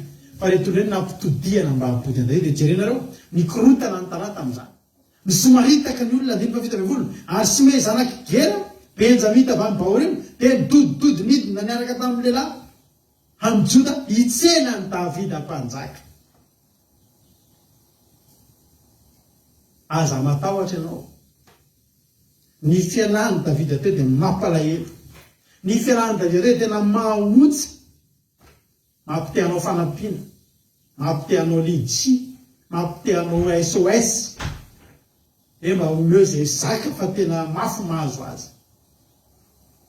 Fa rehefa fatapirenao ohatr'izany ihany ny fihetren'ny olona anankiray miaraka amin'Andriamanitra. Mipoapoaka tsisy ohatr'izany koa ny famerenan'Andriamanitra an'iny. Ary raha olona zato nahita ny Davida niakatra mibavitanina teny amin'iny toerana iny, tsy olona zato nitsehana azy, tsy olona zato, fa hatraminy nanozona azy niazakazaka. Ona manay izay hoe may ny endom-boanjo, Simei, titany Simei izay atao. Migoropaka izy satria izao nahamono biby tsy mahafaty. Nanozona ny Davida io lehilahy io, ny tena ratsy Davida, sady nororainy nitorahany vato. Fony Davida mbola tanatin'ny fihetrena. Melohany anaovana an'izany fatariko fa sao dia olona mivavaka io olona io. Zany tsy hanenjehantsika nizaniza. Raha misy olona lavo, aza toraham-bato izy. Raha olona mivavaka, akombony ny vavanao. Akombony ny vavantsika. Fa tsika tsy mahafantatra ny fevitr'Andriamanitra ny olona iny mandrakizay mandrakizay. Tsy ho haitsika. Fa raha olona mbola miara-mandeha amin'Andriamanitra iny, tsy resy mandrakizay zany iny olona. Niverina ho a Davida, nitsenena ohatr'ireny filoham-pireneny reny, eo amin'ny aéroport tonga dia misy lamba menamena be mihitsy andehanana, tsy mandeha amin'ny goudron, lamba menamena tapirozatra ny ampitonga ery amin'ny trano. Miaraka amina tena porte-jenitra, miaramila, mihaingo be miaraka amin'ny gradiny, andalovana. Ny fianahana mampalahelo. Mety hitan'ny olona tsy maninona. Fa mifikira amin'Andriamanitra ianao. Hitan'izao rehetra zao ny fihetrenao, tsy maintsy hitan'izao rehetra zao koa ny fiverenanao. Ary ataon'Andriamanitra amin'ny fomba tena mahorakoraka tena boosten'Andriamanitra mihitsy ny pazy. Halleloja. Na tsy tokony hahita aza mahita. Dia nitsenainana. Ny ten'Andriamanitra. Toa dia nifona tamin'ny Davida daholo izay nanisy ratsy azy no nifona tamin'ny daholo. 9:20. Ary navoivoy teo ny lakana ampitana ny ankonan'ny mpanjaka sy anaovana izay sitrany. Halleloja. Nandeha izy tsy ny kiraro, miakatra eny amin'ny tendrombohitra Oliva. Miverina eo izy, hiampita rano, dia asiana lakana be dia be, ohatran'ny hoe tetezana. Dia ireo lakan'ireo voivoy eo, ireo ny andehanan'izareo miampita. Dia anaovana izay tia mbola tsy te hiampita kely, mbola te hidikodina kely. Tsisy mikorobaka. Izay tiany io, halleloja. Fiverenana amin'Andriamanitra. Ny toerana izay nalavana io, teo a Jerosalema Davida niainga, fa eo a Jerosalema Davida nitonga. Tsy maintsy ataon'Andriamanitra zany, satria mpampon'Andriamanitra Davida. Tsy maintsy ataon'Andriamanitra zany satria miara-mandeha amin'Andriamanitra Jakoba. Tsy ho avelan'Andriamanitra Mosesy satria voafidiny. Alleluia. Teo amin'ny angandry. Miverenana. Ary miverina eo izy, dia Isaia 35:10, hiverina amin'ny fiobiana. Alleluia. Tsy malahelo intsony miverina eo. Hafa ny taloha. Ny ondam-bata taloha i Jakoba. Azoko antoka raha miverina teo amin'ny tendrombohitra Betely Jakoba. Asenina sy ny mpanompon'ny lay mihitsy. Asio lay dia ataovy tsaratsara. Efa hipetraka kely eto isika. Fa dia amin'io efa le taloha ny olona tsy mandray ravin-deny ireny. Efa le tena le tolana ondana tsara tarehy, dia fandriana tsara tarehy be mihitsy. Miverina eo amin'ny toerana io ihany. Amen.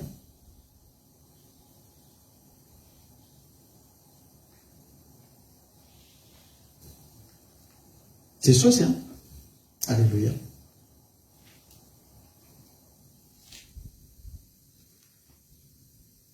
Tena nanao ohatr'izany koa. I Jesosy any amin'ny bokin'ny Jaona 10. Jaona 10 andiny 7:30.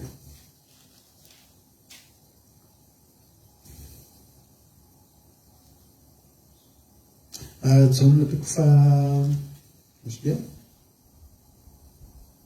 Jaona toko fahafolany fa 7:30. Hoy ten'Andriamanitra nanao hoe dia nitady sambotra azy indray ny Jiosy dia nandositra azy izy. Le nandositra azy izy le azy akely fa le izy ibe. Zany hoe iza le nandositra azy, iza le azy, le olona, iza le izy, Jesosy. Iza zany nandositra teo? Jesosy. Azo atao hoe zany Jesosy liohan'ny Joda mandositra. Ohatrany hoe tsy liohan'ny Joda, liohan'ny Tsotra. Liohan'ny Tsotra. Iza moa zany lehilahy zany? Liohan'ny Tsotra iny e. Le olona kely, le saka kely tampoka ndray. Hoe Jesosy ve dia mandositra? Jesosy dinika izy sambotra. Na Jesosy arika nandalo an'izany. Ohatrany iraka mihitsy Jesosy mitazona le akanjo lava iny mitsoka. Esory mihitsy ary le kapo, tsika tena manao skovizy entina misy le kapo miara mitsoka. Tsy mifehezana kapany tamin'io. Ohatrany hitako hoe zany pozin'i Jesosy le tena vao miala vaniny dia volo tonga ny demoniaka rehetra tonga dia vone. Indray dia zany tsoka eto raha tombotra ozy Jesosy.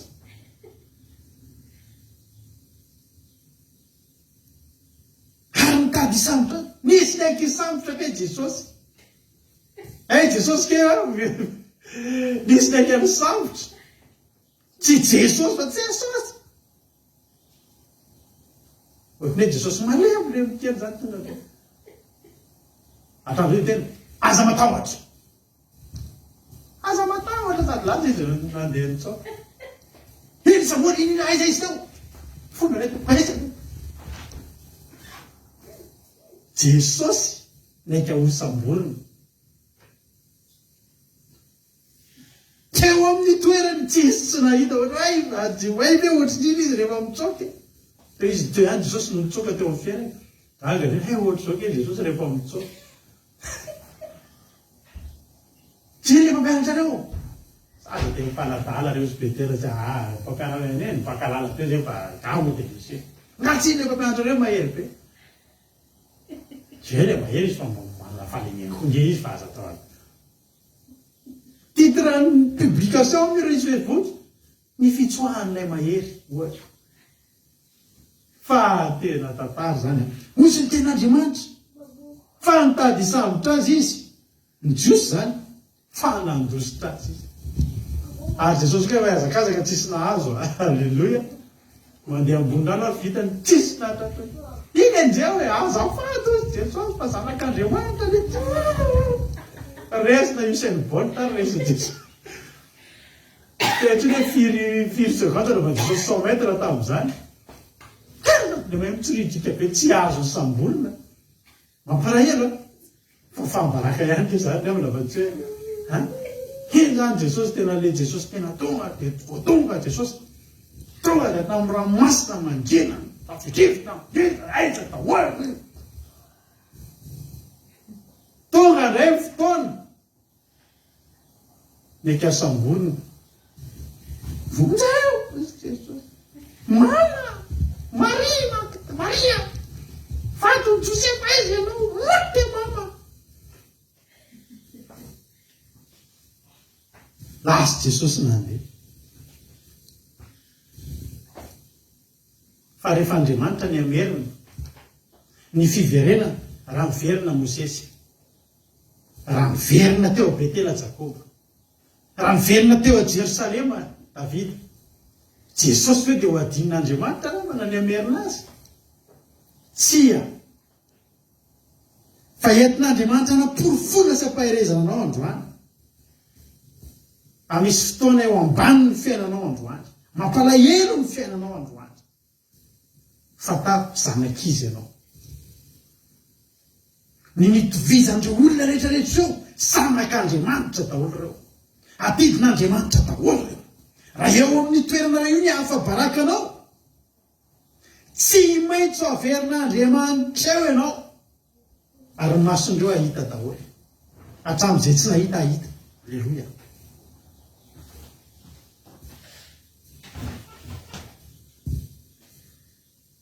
Tady sambotra azy izy izy.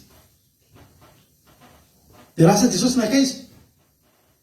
nakany andafiny Jordana re Jesosy tany amin'le toerana nanaovan'i Jaona Batisa voalohany azy dia nitoetra tany. Verina tamin'ny fitiavana voalohany na tsiarotsiaro ny Baliny na tsiarotsiaro ny Batisa ny sy verina amin'ny fitiavana voalohany tany izy nanovo hery Jehova. Anompoana ohatra mifa eo amin'ny amoron-drano tany izy no nitoetra. Fa Jesosy koa nafantatra fa tsy maintsy mbola ho averin'Andriamanitra. Mitady idiny Jesosy aiza le toerana, aiza io toerana io, mbola hiverina eo ao izy Jesosy. Teo a Jerosalema koa io eo amin'le toerana tena be olona, eo amin'le toerana andraindray ny olona ahitana ny herin'i Jesosy. Misy olona amina miavlavitra hoy izy raha andeha hijery an Jesosy zanak'Andriamanitra. Ino mitsoka iny izy ko Jesosy rizy lasa hoay mpangaha zany le Jesosy. Lasa Jesosy nihery tany aloha, tany izy aloha tao anatin'izay fotoana izay. Niakatra tany an-danitra ve Jesosy? Mbola tsy niakatra tany an-danitra Jesosy. Ary porofony Jesosy fa raha nitsoka izy tsy hoe tsy manan-kery, raha nitsoka izy tsy hoe tsy zanak'Andriamanitra, raha nitsoka izy tsy hoe ny anan'ny tanan'Andriamanitra. Porofony zany raha vakio tsika ny andininy fa ny Jaona 1:20 ao aorianan'io mbola naneo ny herin'i Jesosy. Zany hoe ny herin'i Jesosy tsy niala, nanangana maty Jesosy tao aorianan'io. Jesosy avy nitsoka saika ho samborona ao amin'Andriamanitra zany misy olona mitsoka fa tsy hoe kely aina akory, mitsoka tsy hoe tsy manan-kery akory, fa mitsoka satria asen'Andriamanitra mitsoka aloha,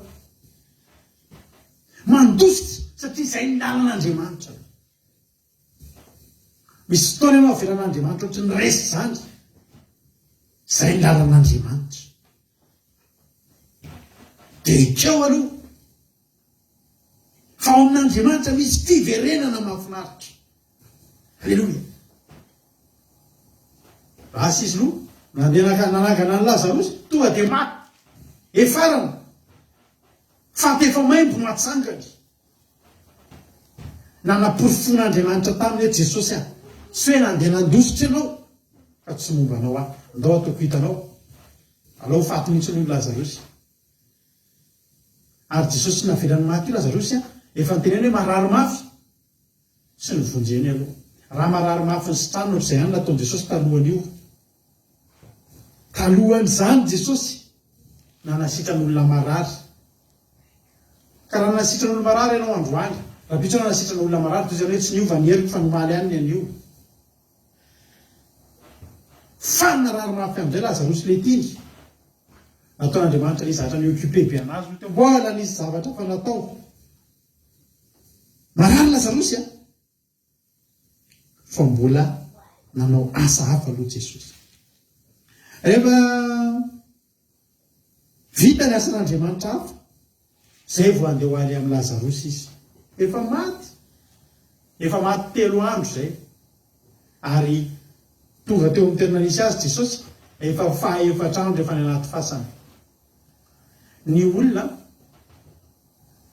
dia eo amin'ny faha-4 andro no manomboka mipoaka ny faty olona, manomboka tena mipotika dao ny anatiny any, dia manomboka maina efa tena manomboka lo, misy fahalovana. Tsy tamin'ny andro voalohany, satria tamin'ny andro voalohany dia mbola tahaka an'ilay vehivavy zanaky Jairo, ilay mbola nafana. Iny ny tenena hoe talita komby, mitsangana fa tsy maty io fa matory. Tsy tahaka an'ilay anankiray efa tao anaty trano vorona, fa ity efa lehilahy efa 4 andro any anaty fasana, efa maina. Namelana ny Lazarosy ho faty tsy fitiavana ny Lazarosy, fa namelana ny Lazarosy maty mba afaka ahitan'ny olona fa hoy Jesosy za fananganana maty sy fiainana. zay rehetra mino ahy na maty aza ho velona indray, ary zay rehetra velona ka mino ahy de tsy ho faty mandrakizay. Alleloia. Tsy fahafatesana ny antony zao fanehoana ny voninahitry'Andriamanitra sy akalazana le zanak'Andriamanitra vao avy nandositra tary. Io tsy maintsy akalazaina io.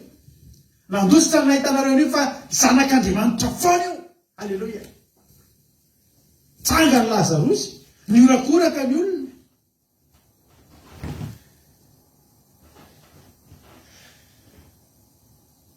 Ary jerenareo any amin'ny Jaona toko fa 12 dia zao ny zavatra nitranga. Avy nanangana ny Lazarosy Jesosy dia any amin'ny Jaona toko fa 1:17 mbola misy programa ny Solamana dia niendren'ny lehibe ahafaty an'i Jesosy. Tsy nisambotra tsona miakana zany le dingan'ny fakalana. Omaly izy tseka samborona, androany izy tena ho faty mihitsy. Hoy tenin'Andriamanitra niendren'ny lehibe ahafaty an'i Jesosy. Inona nataon'i Jesosy rehefa? Any amin'ny Jaona toko 12 any. Ary rehefa inemana sisa tsy tonga ny Pasika, Jesosy dia tonga tao Betania, izay nitoeran'ny Lazarosy ilay natsangany tamin'ny maty. Dia nanao fanasana Jesosy. Ary Marta nanompo azy, ary Lazarosy anankiray niara-ninona taminy. Hitanareo, anomboka hiverina ao Betania, Jesosy nisy fotoana Jesosy nandakany Efraima. Tavisa verina tao Betania, zany hoe manomboka eo manakaiky indray izy izy Jerosalema. Izy moa Jerosalema dia toerana nandosirana, ilay nahafa-baraka azy. Andeha hitododohany izy, ary mipofony fatony izy. Mahita olona avena hoe misy sambotra vita amin'ny sakafo, manao fanasana, izy zany tsy nalala hoe sakafo tao Jesosy. Nanomboka niverina ny heriny, nanomboka niverina ny fatokiny. Fa namangy azy Andriamanitra, fa tsy ny olona mandositra ka resy akory. Fa ny olona omban'Andriamanitra na dia resy azy. Men'Andriamanitra toko fa mbola hiverina indray. Toy ny Jesosy tsy otra tsika. Raha tsika zao io fadao sakafo jereo sao misy any tamintamy any zareo. Laza ny tenin'Andriamanitra fa Jesosy dia mipetraka tao Betania. Ary inona nataon'i Jesosy tao? Niandraka tamin'ny fijoroana vavolombelona velona. Tsika zao mijoro vavolombelona, mijoro vavolombelona aminareo fa nisy ohatr'izao fa ny Jesosy tsy zany.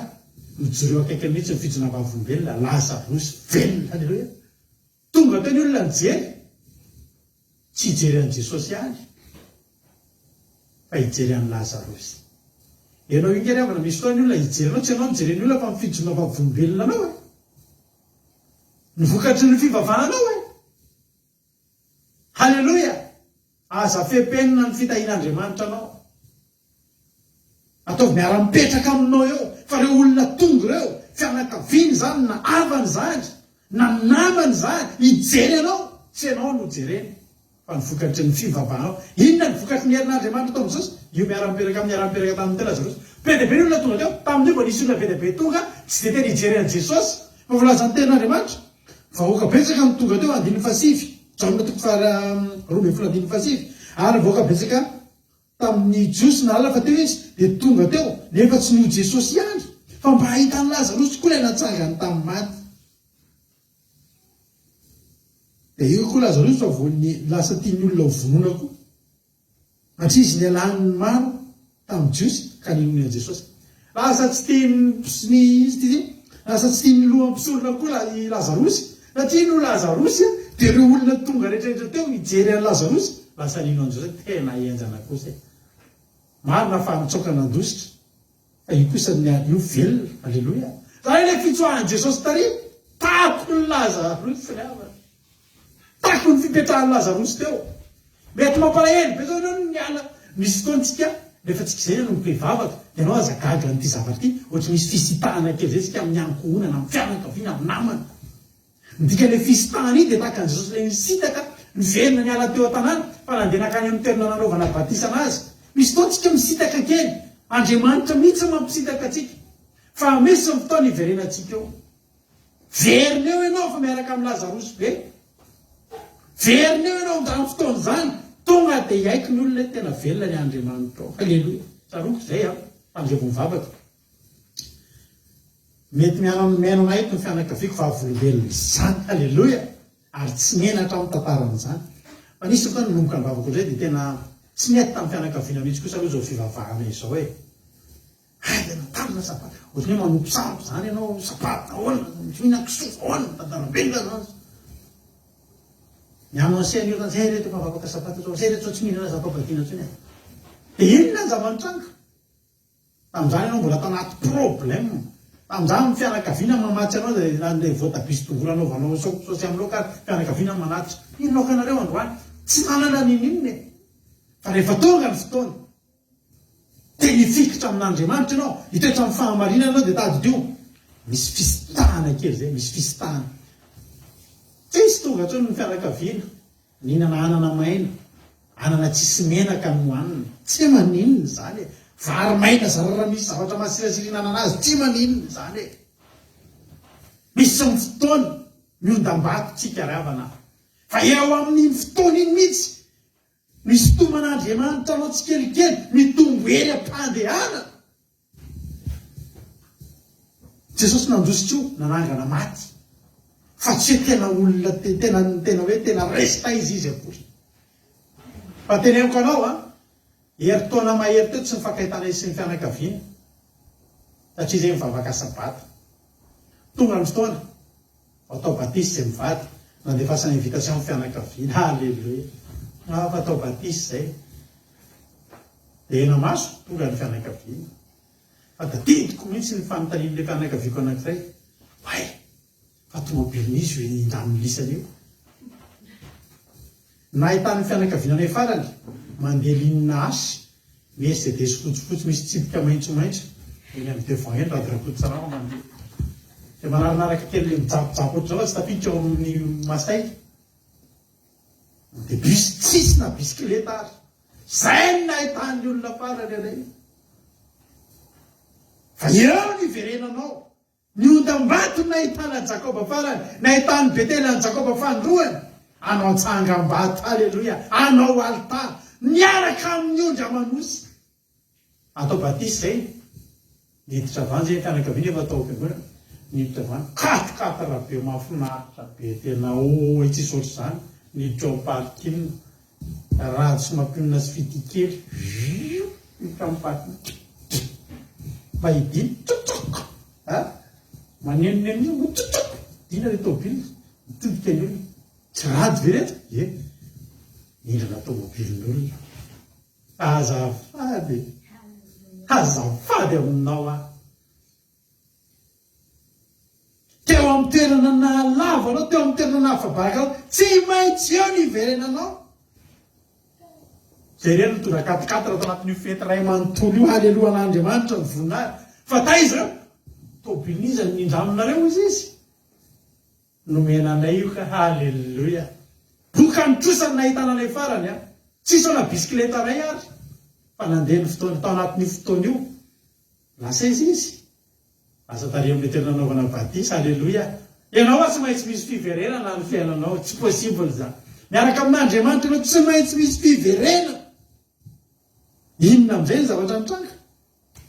Any amin'ny Jaona toko 12, amin'ny dininy 12, bavaki kely ny soramandry. Niny akaran'i Jesosy tany Jerosalema, halleluia. Teo izy no nitsoka, teo izy hitan'ny olona farany, tonga tsakato be mihitsy ny kapanilany ary mety tavela teo ataon'olona souvenir Cendrillon kely. Mety izy zay mety kapa be ty izy zany Jesosy zanak'Andriamanitra velona, pointure 44. Mety adiny teo kapa Jesosy ina tamin'ilay nandositra e.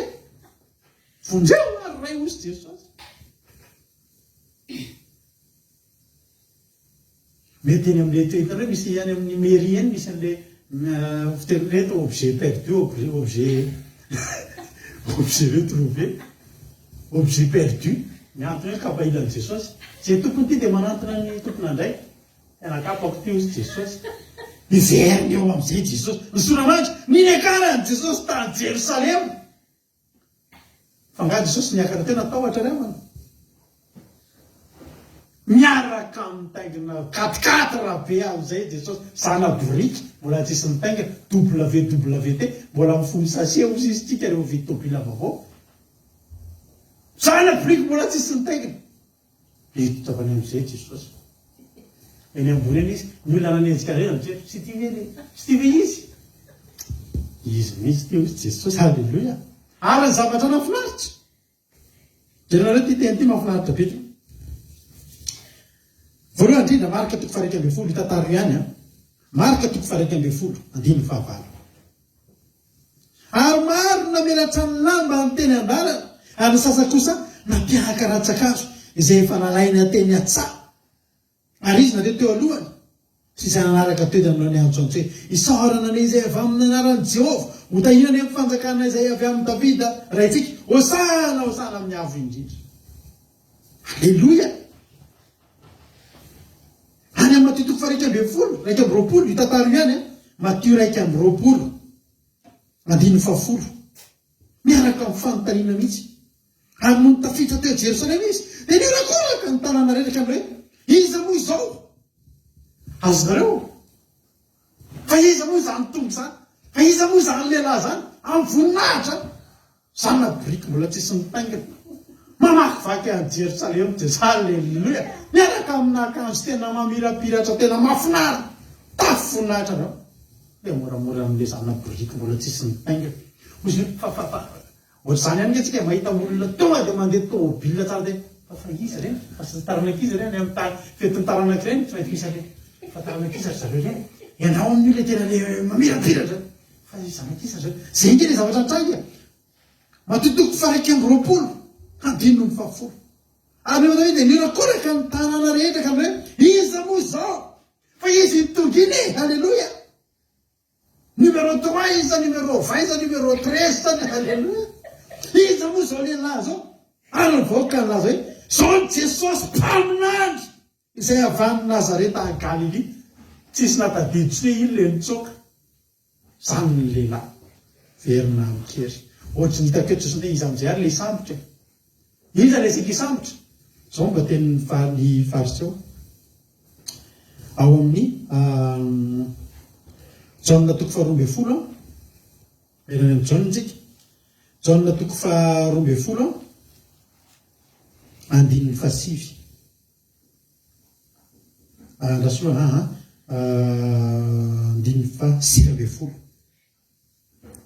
Jaona toko faharoambe folo andininy fasivy ambe folo zao ny tenin'ny fariseo resaka namono azy ary tamin'izany ny fariseo dia nifampilaza hoe hitanareo tsy mahefa nininina akory nareo indra fa lasa manaraka azy avokoa zao tontolo zao halleluia mitanjo ny fariseo dia mba tsy hanarahan'ny olona Jesosy nitsoka Jesosy tsisy nanaraka nitsoka izy reny nitsoka fa teo am'izay ozy ny fariseo ny fampilaza sady ny fanometsiny hitanareo tsy mahefa nininina akory inona mba vitanareo efa vonoy efa samboty zao lasa nanaraka azy avokoa zao tontolo zao teo ny olona nitsavela manaraka azy fa miverina Jesosy nanaraka azy namelatra lamba ho azy zao tontolo zao nanofa faratsaka azy zao tontolo tsy hoe ny olona teo antany izao tontolo zao hatramintsika reto halleloia hatramintsika reto zao tontolo zao za teteny aminao ry havana malala niditra teo Jerosalema tamin'ny voninahitra Jesosy niditra teo Jerosalema tamin'ny voninahitra Jesosy teo ndeka nahafabaraka azy za teny aminao rano misy zavatra nataonao maly za nataonao tamin'ny 5 taona lasa sady tsy nentiny nandositra ny elanao teo fa fambaraka ny elanao teo za mivavaka ao anao averin'Andriamanitra amin'izany toeran'izany anao tsy avela hafabaraka zany mety misy toerana tena tsy nahampahomby anao misy toerana tena jeren'olona anao dia nahita tsy fahombiazana teny aminao ny olona tena nahita fahalemena teny aminao ny olona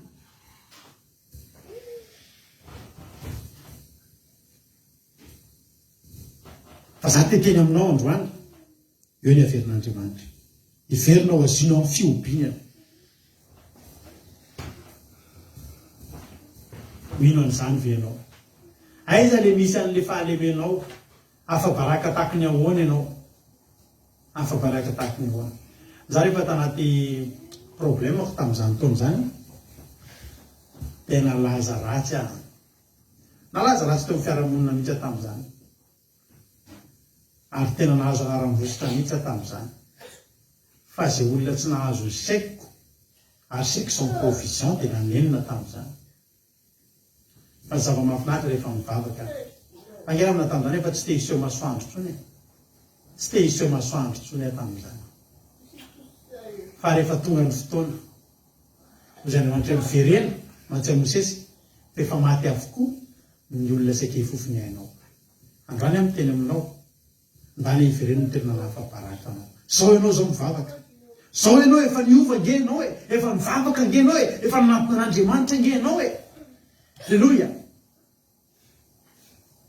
ndany hiverena amverina eo ianao amina fisehom-boninahitra mety afa-boninahitra ny elanao teo fa manam-boninahitra ny hiverenanao eo mety nampalahelo ny elanao teo fa tena fitahina ho an'ny hafa andrandrain'ny olona ny fiverenanao eo satria Andriamanitra nampiverina eto hiverina anyziny amin'ny fiobinana ianao tsy ho avelan'Andriamanitra mampabaraka mandrakizay zany ianao teo amin'ny ainganao eo ny hiverenanao mivavaka tsika amin'izao fotoana izao manana fanantenana manana finoana Jehovah miara-mandeha aminao misy fotoana na Jesosy aza mba nandositra hoy izy Andriamanitra endana miverina miverena fa za momba anao miverena fa za momba anao tsy ho avelan'Andriamanitra tsy ho avelan'Andriamanitra ho fafahambaraka ny rahanao amin'Andriamanitra satria Andriamanitra tsy te hafa-baraka tsy manala baraka ny anarany aza matsiaro ny lasana amin'ny sainany taloha ny ten'Andriamanitra mety teo amin'ny toerana tsy nahombiazanao ianao taloha aza diny fa miara-mandeha amin'Andriamanitra ianao zao eo ianao ananganan'Andriamanitra sy anandratan'Andriamanitra indray ny fiainao ny maso rehetra koa hitanao efa ngatsy ity le nitsoka ngatsy ity le resy ngatsy ity le nampalahelo tsy mampalahelo zany ianao miaraka amin'ny Jehovah fa tsy maintsy ho tafiany Jehovah amin'ny voninahiny ianao ny angatahako aminao fa tsy ny androany re olona rehetra nylazaiko taminao tao anaty ohatra teo tsisy niala tamin'Andriamanitra ireo naray ary tsisy kivy niala nandeha tamin'Andriamanitra ireo naray ary fa ny ondam-bato izy niaraka tamin'Andriamanitra niverina teo nanao fa mivoadina izy niaraka tamin'Andriamanitra nitsoka teo a Jerosalema Jesosy zanak'Andriamanitra niverina teo teny ambony zana-borika izy zanak'Andriamanitra nitsoka no Egypta Mosesy voafidin'Andriamanitra niverina teo Mosesy mbola voafidin'Andriamanitra hafa-baraka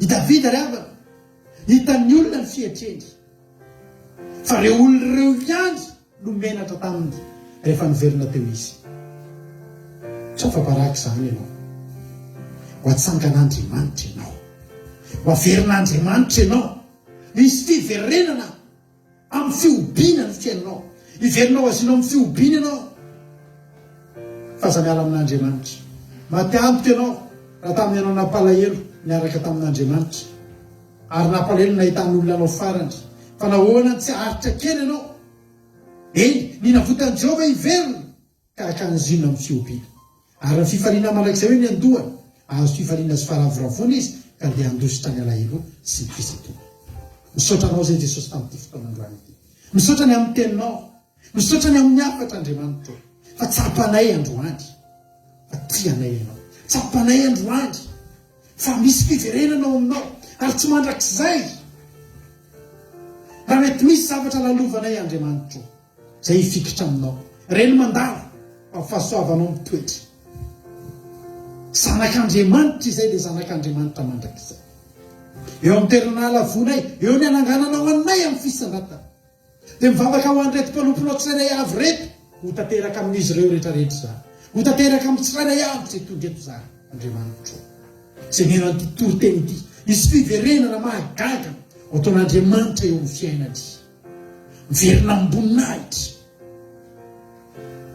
mandeha aza matahotra efa maty avokoa reo zay saika hifofony ainao. Miverena any Egypte ataovy ny asan'Andriamanitra. Miverena eo Betania miaraka amin'ny fijoroana fahavolombelona. Fa zany nataon'i Jesosy. Ary tsisy minona mitenenina ntsony ny fariseo. Fa niaiky izy fa no fijoroana no fiverenan'i Jesosy. Raha toy nitsoka Jesosy tsy nanaraka tontolo izao. Fa Jesosy niverina teo ary nasandratr'Andriamanitra teny ambony zana-borika. Ary nanaraka azy zao tontolo zao. La miaiky ny fariseo. La miaiky ny olona. Fa tena niverina tamin'ny kery Jesosy. Resy lahatra ny olona fa tena zanak'Andriamanitra tinao. Obetsaka ny aiky volana mahita ny fiainanao io, ianao tsy mety miala amin'Andriamanitra io, efa nandalo zavatra mampalahelo ny fiainanao fa io ianao mbola tsy mety, tsy raitra kisoka, fa mbola nivavaka ny anompan'Andriamanitra ihany. Izy aiky volana ao amin'io fiainanao io ary atsapa fa tena velona ny Andriamanitra ao. Sotranao zay Jesosy tamin'ity fotoanandroany ity. Iraina ny anaranao akalazainy ianao. Sotra ny amin'ny toriteny. Tario zany teny zany mba tsy hisy Andriamanitra ho very. Tsisy latsaka na de ray aza. Tsisy na de litera ray aza azon'ny devoly tsaingohana. Azon'ny vonina-piaza tsaingohana ao anatin'izany toriteny zany. Fa ny vona fafirehetra dia amoa avy zato ely tsy manam-pataperana aty anatin'ny etsirary avy. Iboboky ao loha rano miboboky ho fiainana mandrakizay. Misy saotra Jesosy malalo. Halleluja. Amen. Anao irarantsika dia androso amintsika eto ny groupe izay maresa hivavaka miaraka amintsika ihany koa anaty fiainana izy.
Alleluia. Voninahitra ao an'Andriamanitra iray izany. Jehovah-Andriamanitra ilay any masina. Tena hoe araka ny toriteny teo Jehova, Jesosy dia nahatoritory ny fo ary nahatonga saina ihany mihitsy. Jesosy Jehovah-Andriamanitra abo izahay ary tena hoe misy fotoana izay tsy misy zavatra tsy fikiranay amin'ny fanomponanao Jehovah-Andriamanitra, fa ho averinao izahay satria na i Mosesy, Jakoba, Davida, Jesosy, Lazarosy aza dia efa nataonao ny ravitanana tsy nisy niraisina Jesosy Jehovah-Andriamanitra, fa dia nataonao izany mba ahatonga sy ampiverina ny fanahinay na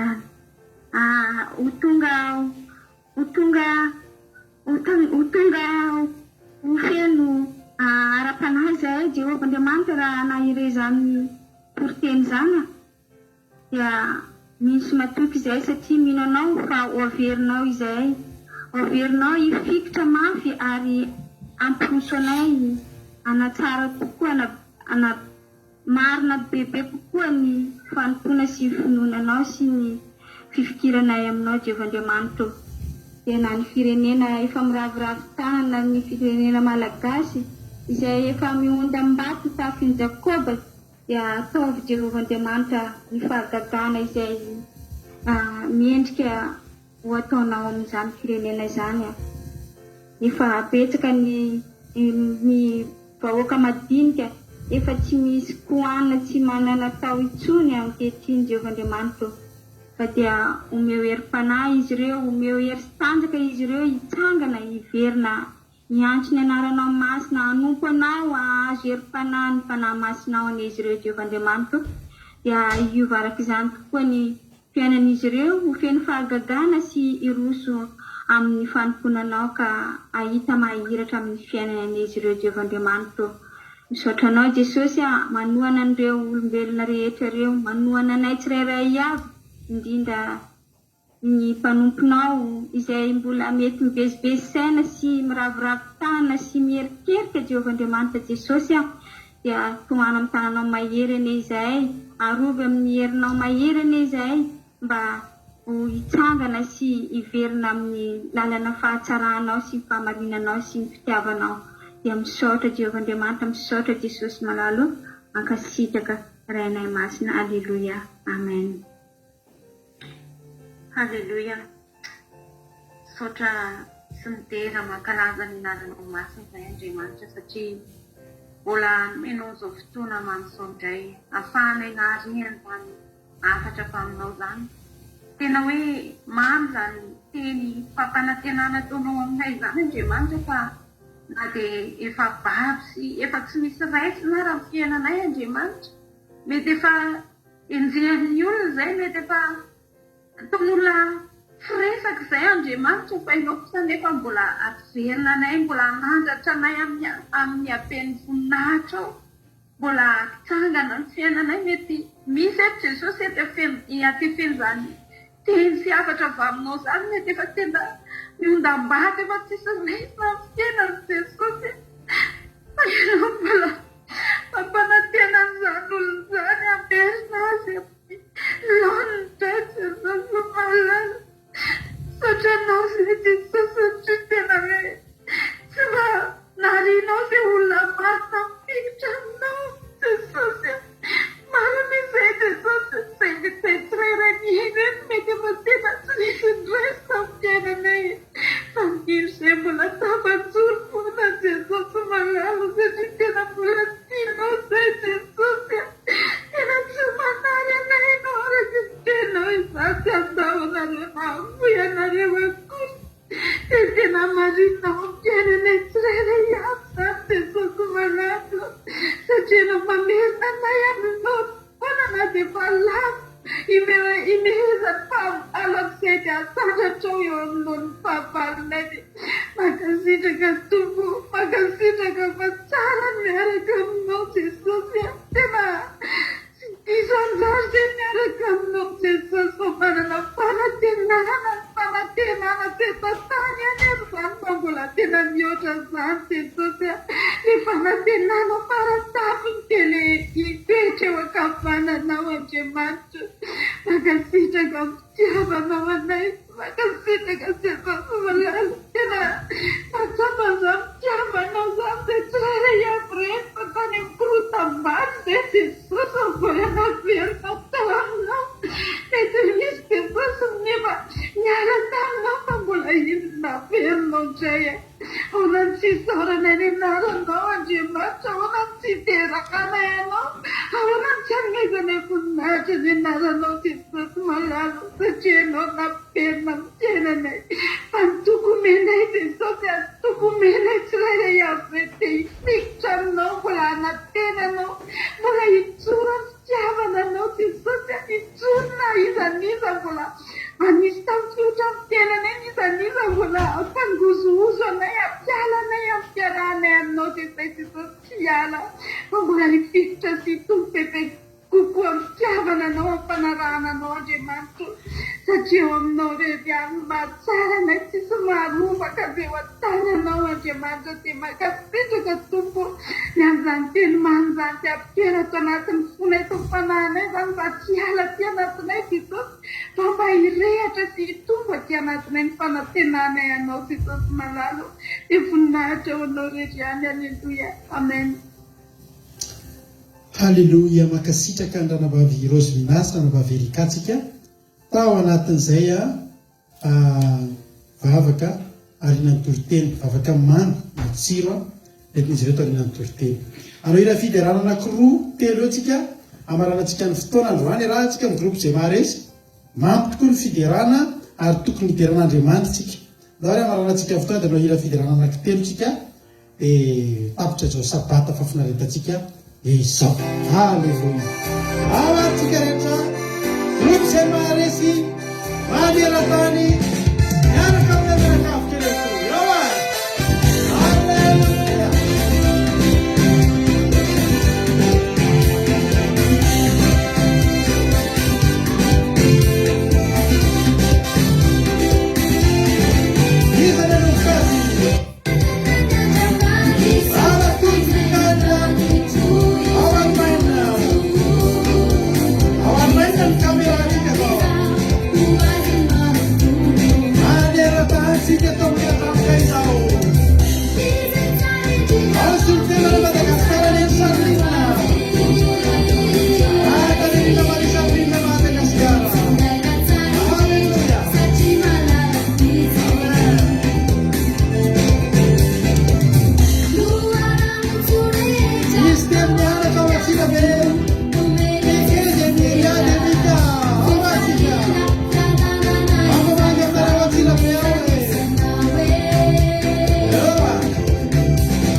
raha onysoa no mipotra kely teo izy any ny amerina an'io avy eo a izy namarana itody raha onysoa eto France dia izy ihany koa ny hanomboka azy a androany. Halleloia. Mahafinaritra ngeto amintsika eto fa saika misy atsika daholo ny firenena maro. Halleloia. An'Andriamanitra ny voninahitra. Halleloia.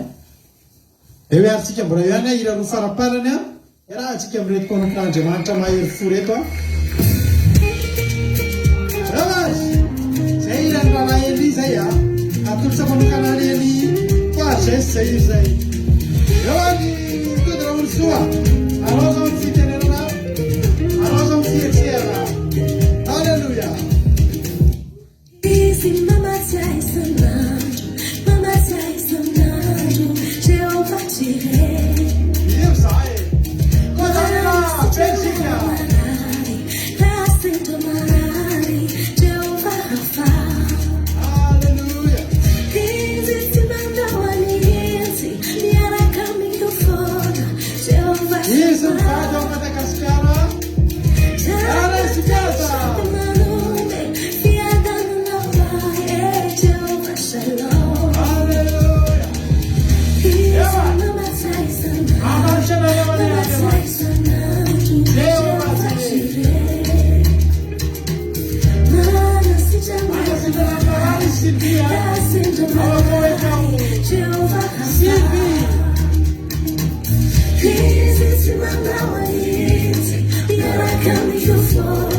Jehovah Shammah.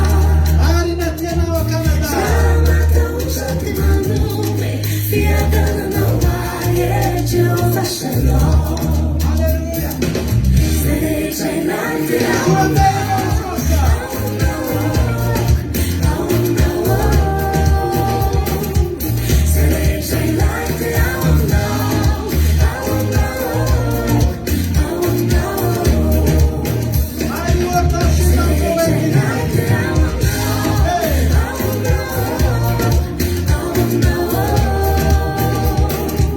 She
eo any jesosy tsika alleloia eo ihany tsika farany hira farany amaranantsika amin'ny fotoana ary a dia manome fotoana randresay amin'ny latsinainy a alina amin'ny sivy sasany alina ao anaty fandalina vavaka fembenana ny akiradio moa dia mandeha andramanalina isanandro isanandro akiradio point radio 1 2 3 4 5.com manasatsika ian'ny radio atsika dia tahiny tompo mirary tontolo herinandro afinaritra be indray anao a dia anomboka amin'ny fifaliana sy amin'ny fandresena ny tontolo herinandronao a amin'ny tiandro voalohany amin'ny herinandro ty samy tahiny tompo daholo ao ary fanana ny groupe zay manasany fomba afinaritra be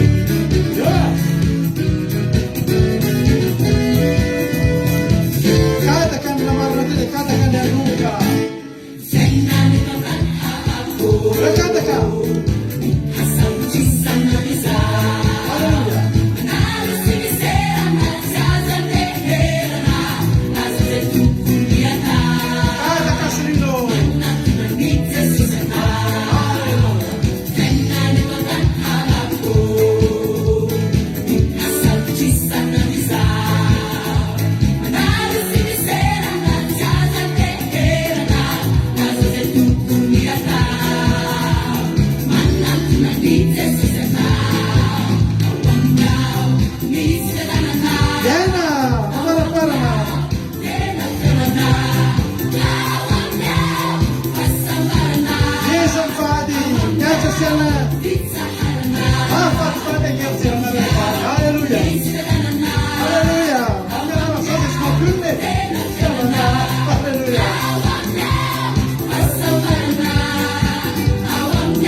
Samika yung tukon, si Kareta.